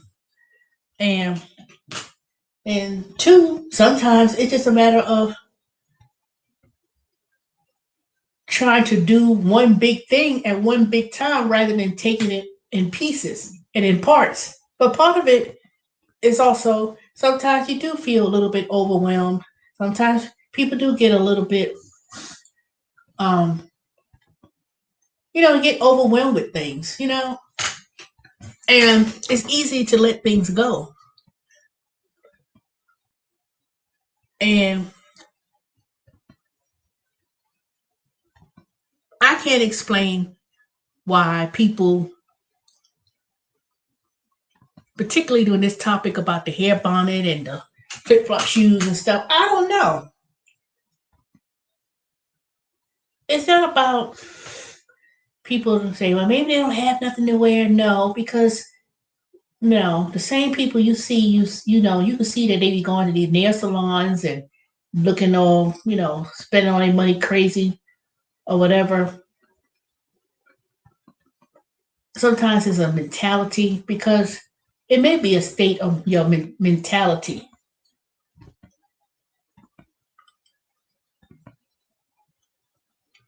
And when people say white people do it too, they just want to stereotype, not stereotype. What does they say? That I hear people say justify this. They just want to label and stereotype us. Who's us? Ain't no white person care about black people about been walking out the damn house with some house shoes, slippers, and a hair bonnet on their head. Ain't no white person looking like that. Because number one, no black person looking all crazy is gonna go into a white neighborhood, Johns Creek, Alpharetta. They're not gonna go. They're not even gonna be in that type of area, looking like that, dressing like that. And ain't no white person up. Not even say white people, because they some white folks be up in Stone Mountain and stuff. No white person with money, dignified, and a certain class level, or even black folks or any race with a certain class level, and they're gonna see that in their neighborhood. I'm sorry. If I go to a very nice posh area, real nice, whatever, you ain't gonna see nobody with no hair bonnet and no slippers and no house coat walking out their house unless they checking their mailbox. Now I ain't saying, but there's a big difference, and I don't know why people making this the big deal, because people know what the hell they talking about. People know exactly what they talking about. You know, don't act like they, like trying to minute. Well, white people do it too, and white people ain't judging black folks. Not when it comes to wearing no hair bonnet, looking ghetto. They ain't looking at black folks and looking like they're crazy unless you in their area or unless you in this, community and you looking crazy. And then they'll look, they be like, but they not looking at you. They're looking at you because one, you'll be out of place. When I was doing these deliveries and doing grocery deliveries, Uber Eats, not being something Dunwoody and all these little high country club areas and stuff, I ain't seen no raggedy hot mess looking like that. And let me tell you, if a white person was looking white trash and you move into uppity white neighborhoods where people got money, they gonna look at those same white folks just like that. Be like, they white trash. White people they are critical, just as black people are critical of certain people at certain status. Indian people, Asian, everybody, they gonna pick their own race when they come looking trashy and raggedy. See, white folks, when they look at other people, white people of a certain way, they say, "Oh, they nothing but a cracker." They call it white trash. White people say the same thing about the bad elements of their race, but the only difference is they don't embrace it and they don't care. They just look at them like, whatever. and they don't even live in their neighborhood. They don't deal with them. They don't, and it's true. I'm sorry. Black folks, they may live in a certain neighborhood. There's some prominent areas, and they got a certain, Spelman Morehouse graduate, aka Kappa Alpha Delta, whatever. And they are a certain class level. You don't see them walking, you don't be seeing them looking all crazy. They might be a little bit bougie, like people that say they're so bougie, but they look down, people looking down on people, and they may not be right, and I'm not saying it's right, but I'm sorry. People know exactly what Monique was talking about, but you cannot justify that. Say, yeah, no, baby people feel no. That's a state of mind, and that's just where what you value. You can't value yourself to come out to look a certain way. You know damn well that's just trifling, just as crazy. And you know damn well when you see the ones with the sagging pants and all the raggedy mouth, and you got gold, fake gold, because half that thing ain't real anyway. You know those common niggas, and you know it. Those elements or whatever. That ain't trust and believe. So we know there's always a group of people like that. I don't see nothing cute about that. Now I don't know how many people was that topic been on for a good 2 weeks. So maybe tomorrow when I walk to the airport, I doubt I'll see that. I better not see it. If I do, I'm gonna make sure I wipe out my camera and take a film and show y'all and be like, look y'all, look what happened. But I don't want to embarrass nobody.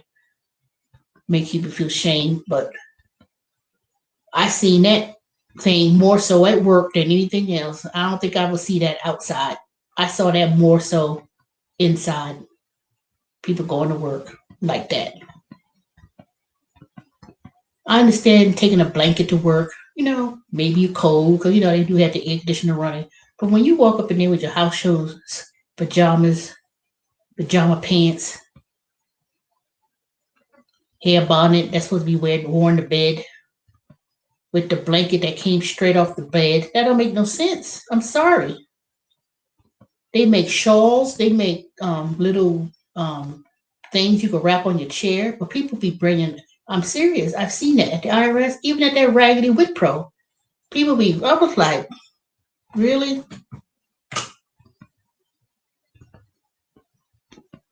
I'll be damned if I take a comforter off my bed or go in the closet and take a comforter and be dragging it to work. If you cold, wear a coat. If you cold, wear a jacket. Wear a sweater, not a comforter or a raggedy ass blanket off your bed. That don't make no sense. You shouldn't be wearing no house shoes. House shoes, not regular slippers. Like slides and stuff.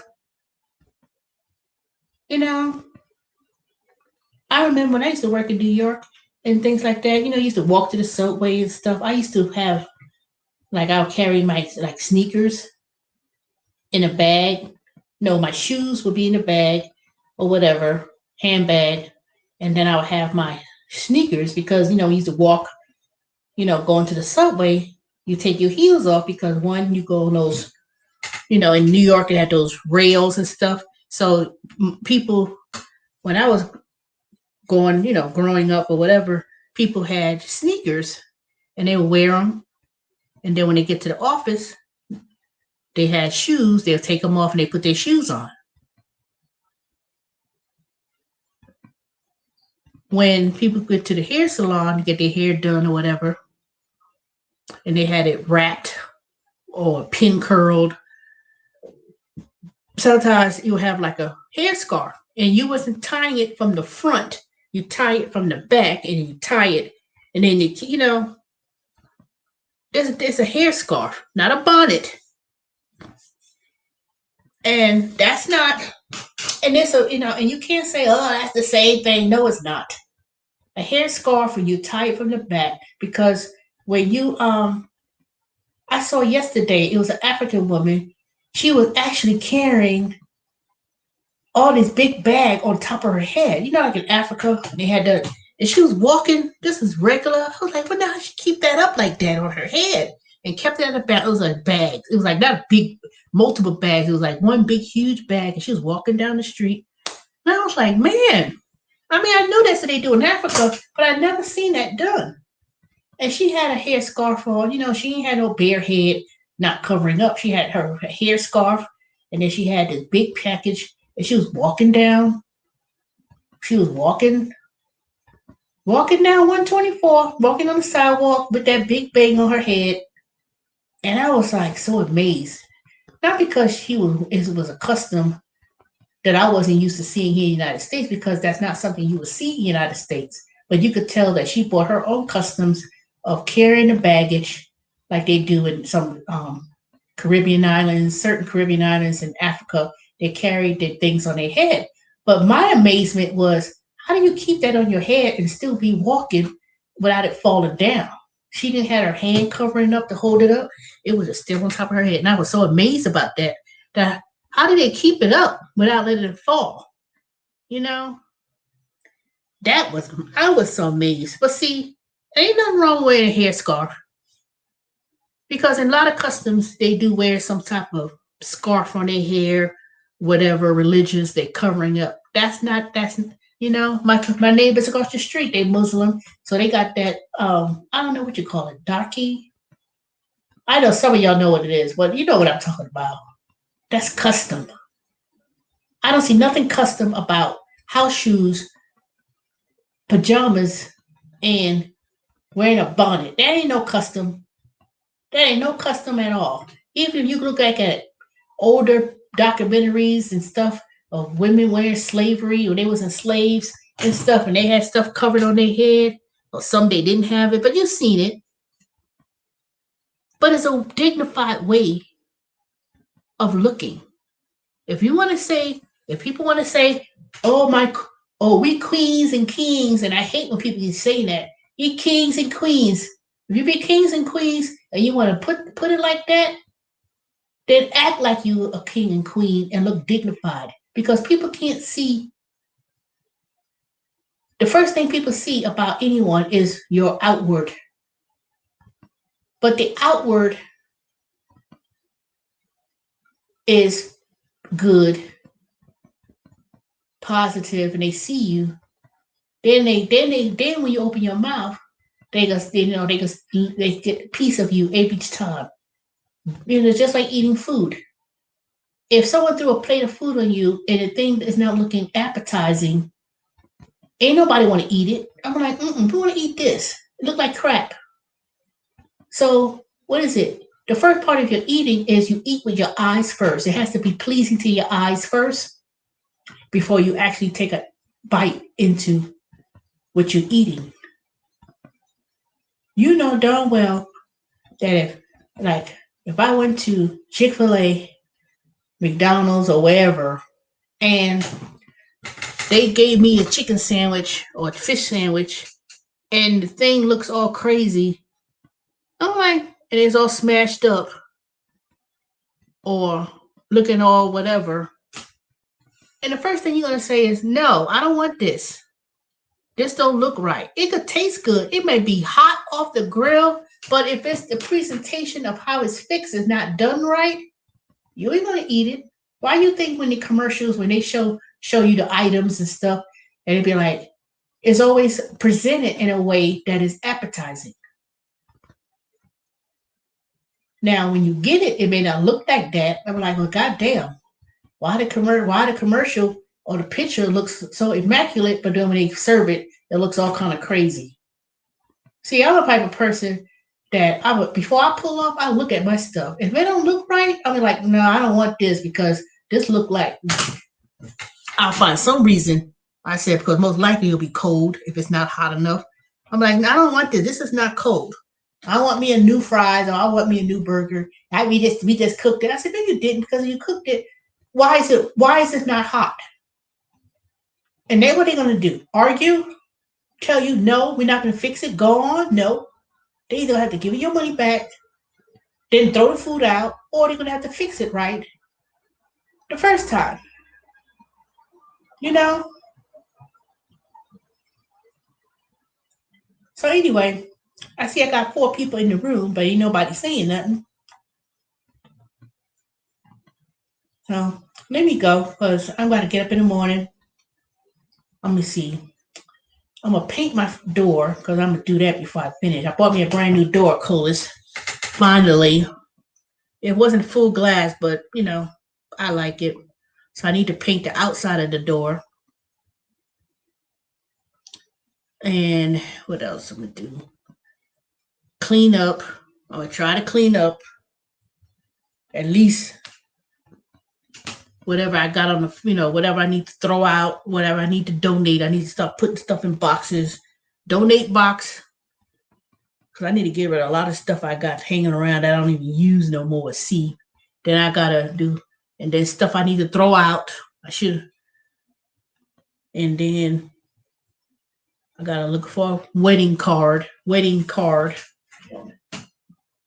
and a wedding gift. I want to buy me a little gift for my little niece. I got 2 of them. I see tomorrow. I want to buy them something, but I want to know what to get. Dang.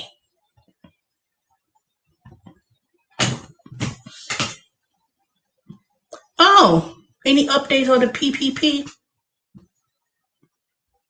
Yeah, but I don't want to do a long video. I want to do a separate video. So, Coach Queen, and I do appreciate if you subscribe to my channel, please do. But I do have some updates on the PPP. But let me see. Let me give you a brief synopsis. I want to do a video, specifically about that, not just a video all in the rambling that I've been doing. But yes, SBA.gov, they have now started to open up more applicants for the loans, and they do still have another round of money to give. So, Coach Queen, if you had any 1099 independent contract business, you want to go to SBA.gov, and they told me they check your credit score. Who said they check their credit score? They don't check your credit score. Not the SBA. Now, they may have some grants, but they don't check your credit score. They check your tax return, make sure you filed a tax return. Yes, they do. But they don't check no credit score for no loans.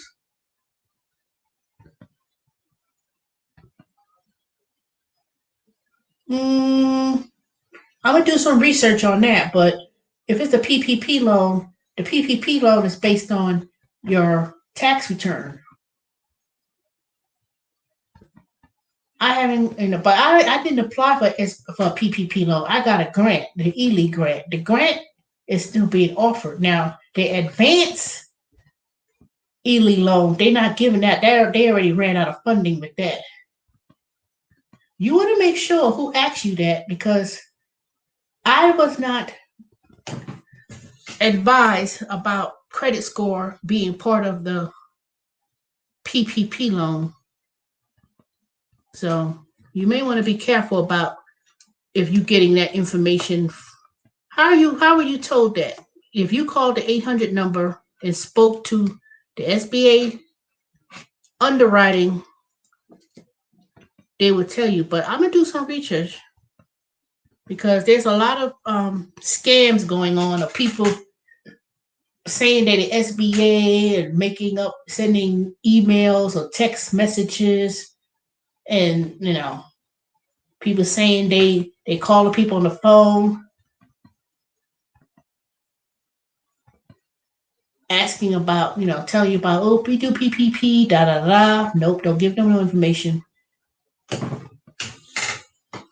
Do not do it. But let me check real quickly, because that's interesting.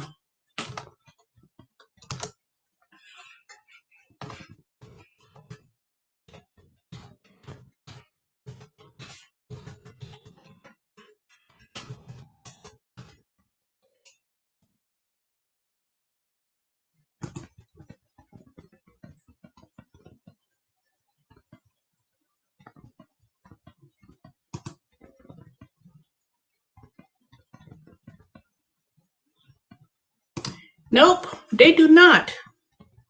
They do not check it. I just checked. I just went and did a Google search, and it says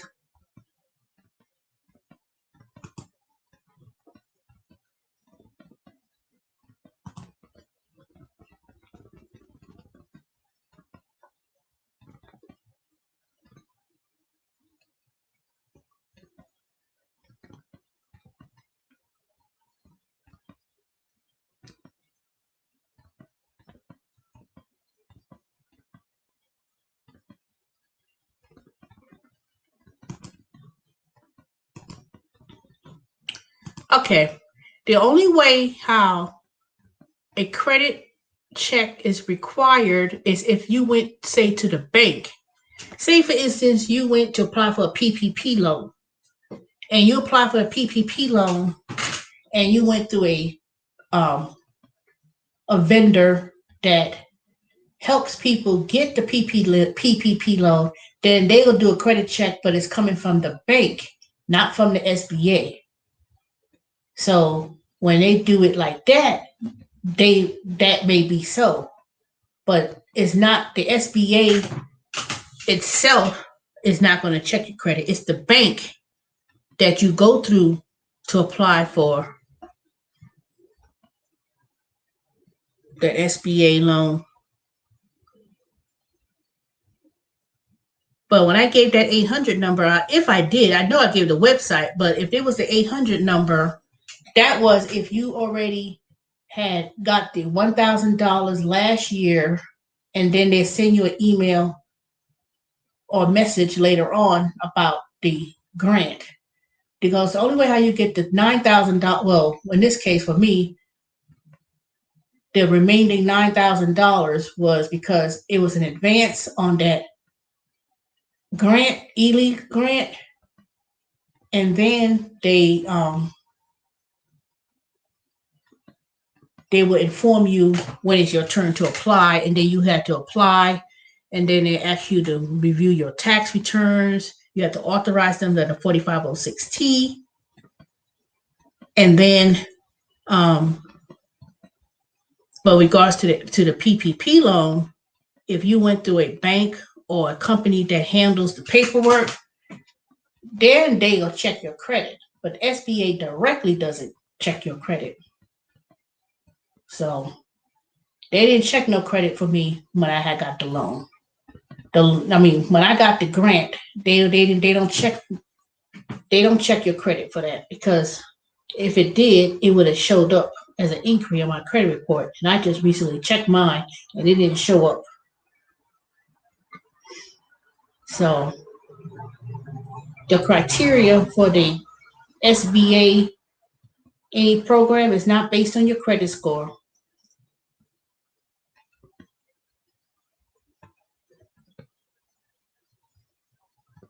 Well, I didn't get no letter. I'll go back. I didn't have to get, there was no letter involved when it came to with my PPP. Not PPP, I keep saying that. I didn't have no letter that was involved. It was a grant.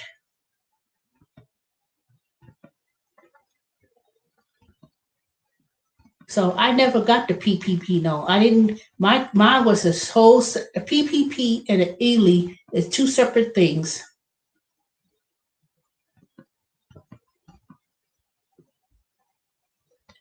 So a grant did not require a credit check. A loan, on the other hand, is going to be done by the company that you went through to apply for the loan. That's separate. But I'll do some more research on that further, but that doesn't make any sense. Because a grant does not require anything more than them verifying your taxes.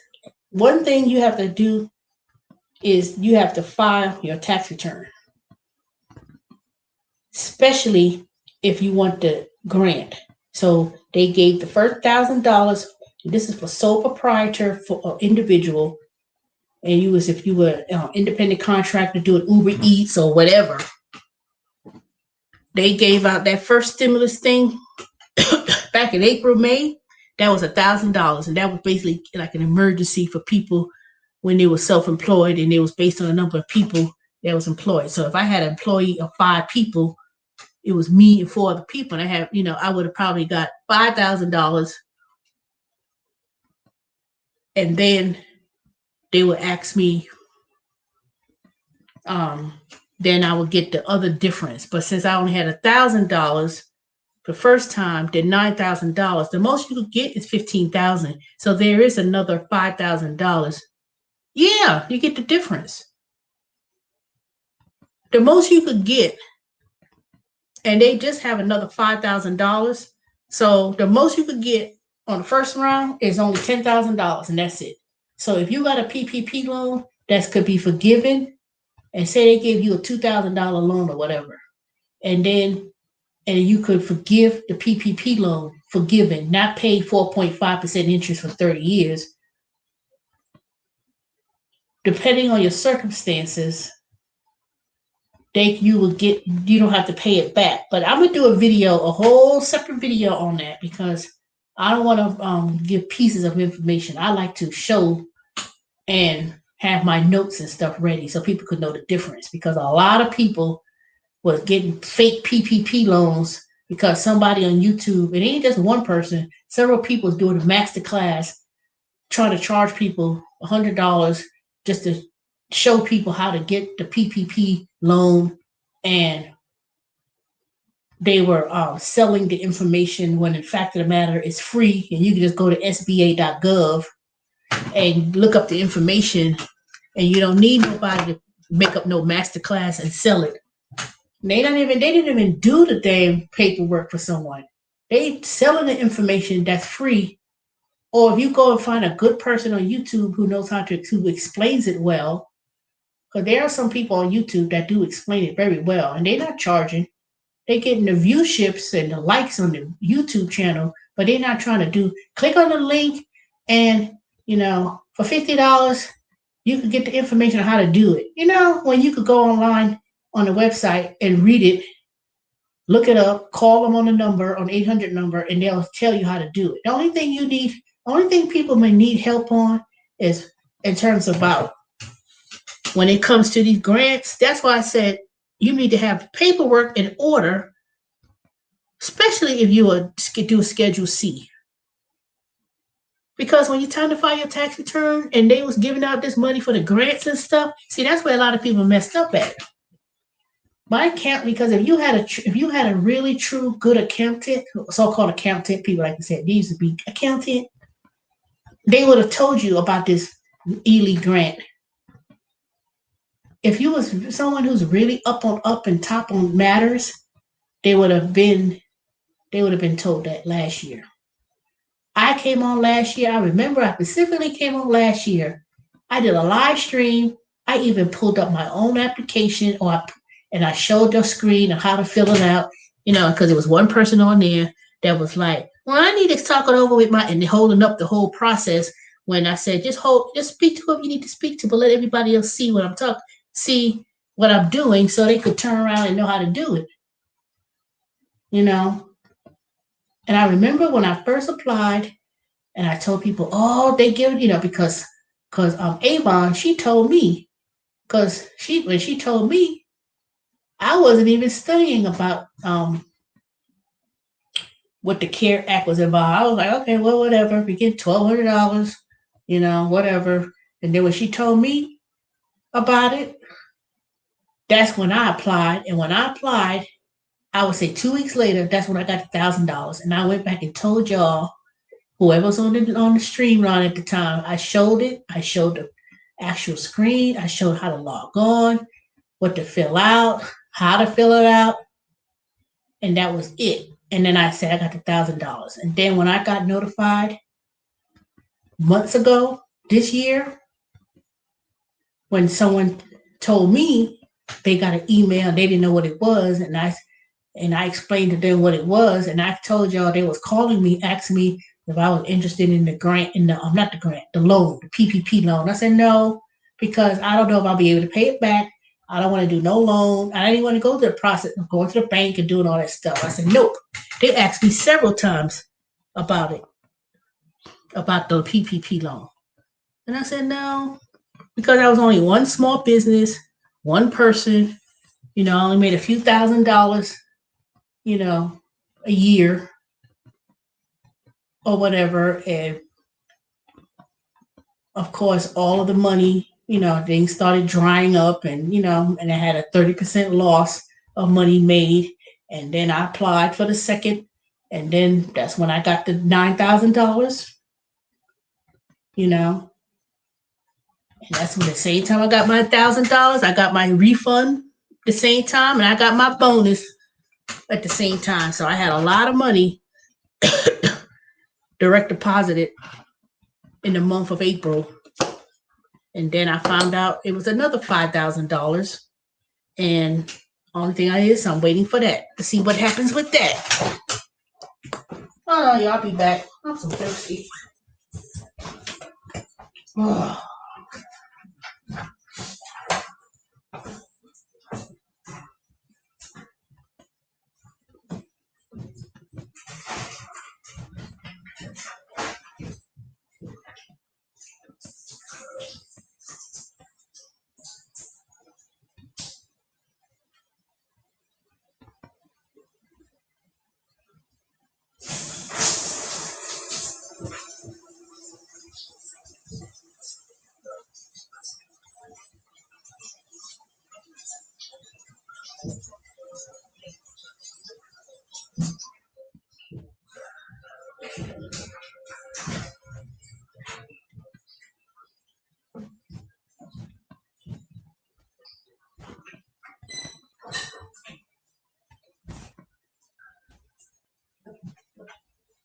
All right, I'm back. Yep. So, this chair need to go in the garbage. This thing has its last leg. So that shit right in the garbage tomorrow. So tomorrow,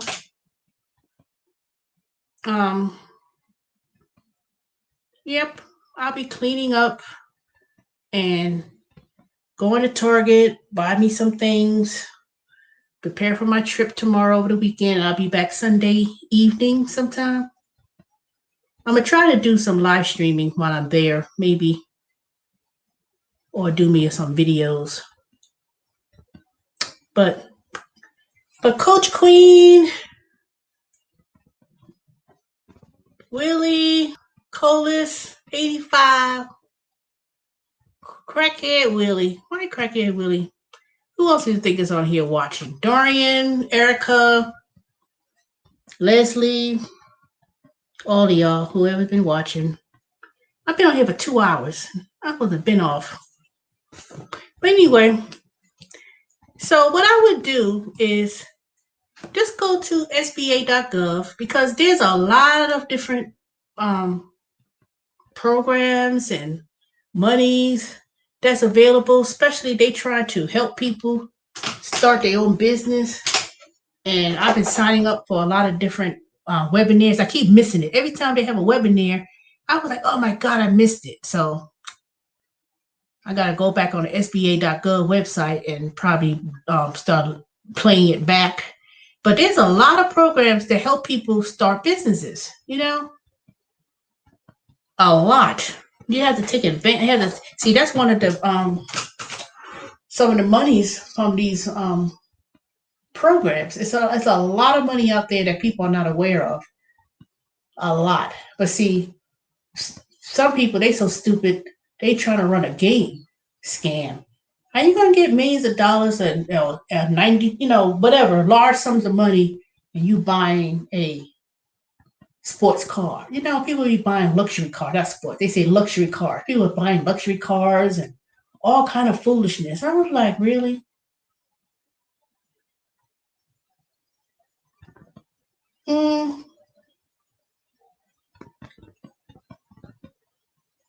It's different ones. One was Shutter program. That's for people who have restaurants or food trucks and stuff. And then there's one for like the theater, which was a grant.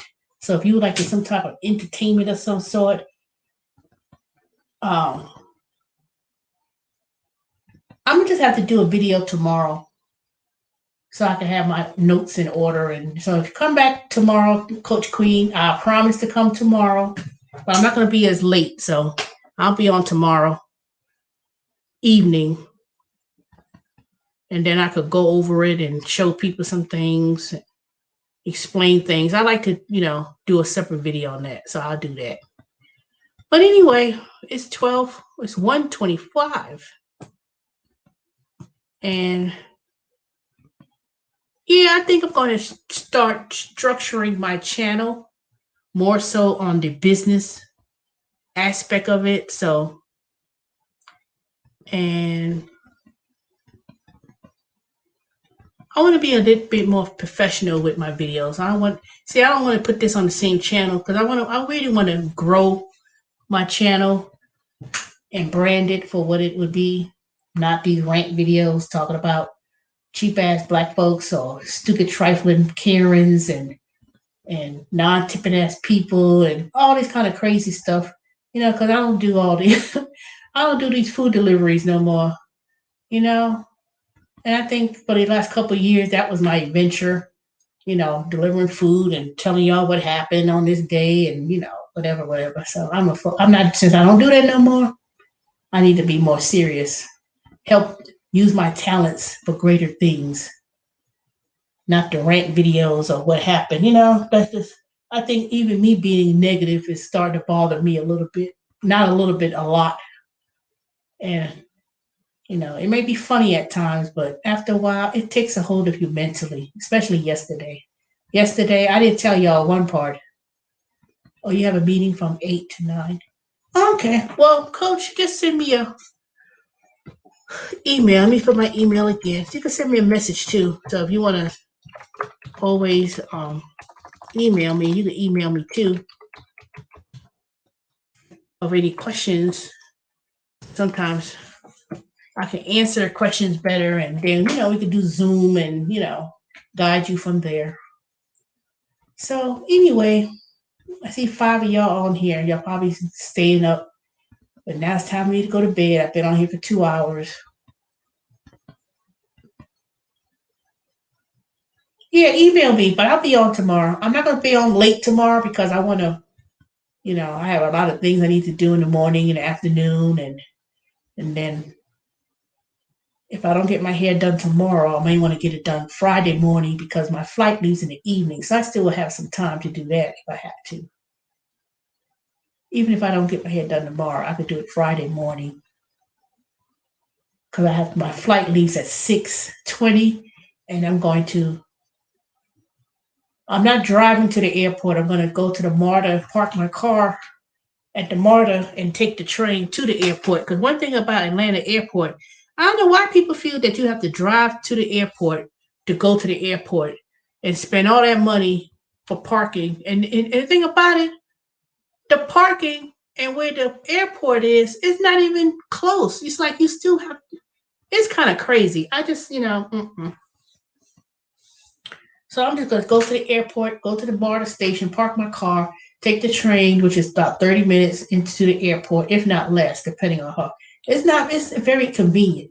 You get off at the airport on the MARTA train, then you could check your bags at Southwest right there. I'm not checking in my bags. So I'm just going to print my ticket and then go to the gate, whatever. It is so convenient to go to the airport that way versus having someone take you to the airport. There's no reason for no one to take you to no airport. The only reason why you would go and take an Uber or Lyft or taxi from the airport is if you were going downtown to the hotel, or something like that. But if you live in Atlanta, Metro Atlanta, you need to go to the airport. You don't need nobody to take you to the airport because I ain't taking nobody to no airport. People say, I need to go to the airport. Nope, I'll take you to the MARTA station and you just get off at I'll take you to the Kingston train station if you live on the east side or wherever. And then, they call it kiss and ride. And you just get on the plane, just get on the train, airport, and it'll take you straight into the airport. That's it. It is so convenient. That's one thing I love about Atlanta is that they're getting to the airport. It is so easy. You do not have someone have to drive you to no airport. I don't know why people act like they don't know how to take the train somewhere. You do not need to be driven, especially if you live in Atlanta, to the airport. You need to be driven to the train station, to the nearest train station, and get on the train, and boom, you stay on that train until you get to the end of the line, and then you just go to the gate, and then you see the baggage. You could check into Southwest Airlines or whatever airline, and you could, boom, and that's it. Because there's trains inside the train rail to get to the gates. That's how big Atlanta Airport is. When I did Uber, I was very nervous about going to the airport, but then I realized how simple and easy it was. Because the only thing about that, picking up people and customers, is that you don't really know who it is, but they did a whole lot of different changes. But nah, ain't no need to do all that. Anyway, I'm rambling. I'm hungry. No, I'm not hungry. I'm thirsty more than anything. So I'll talk to y'all tomorrow. All right, y'all have a good night and stay safe. Bye, Willie. Bye, Colis. Bye, Queen. Who else I think be on here? All y'all. Y'all have a good night. Talk to you tomorrow.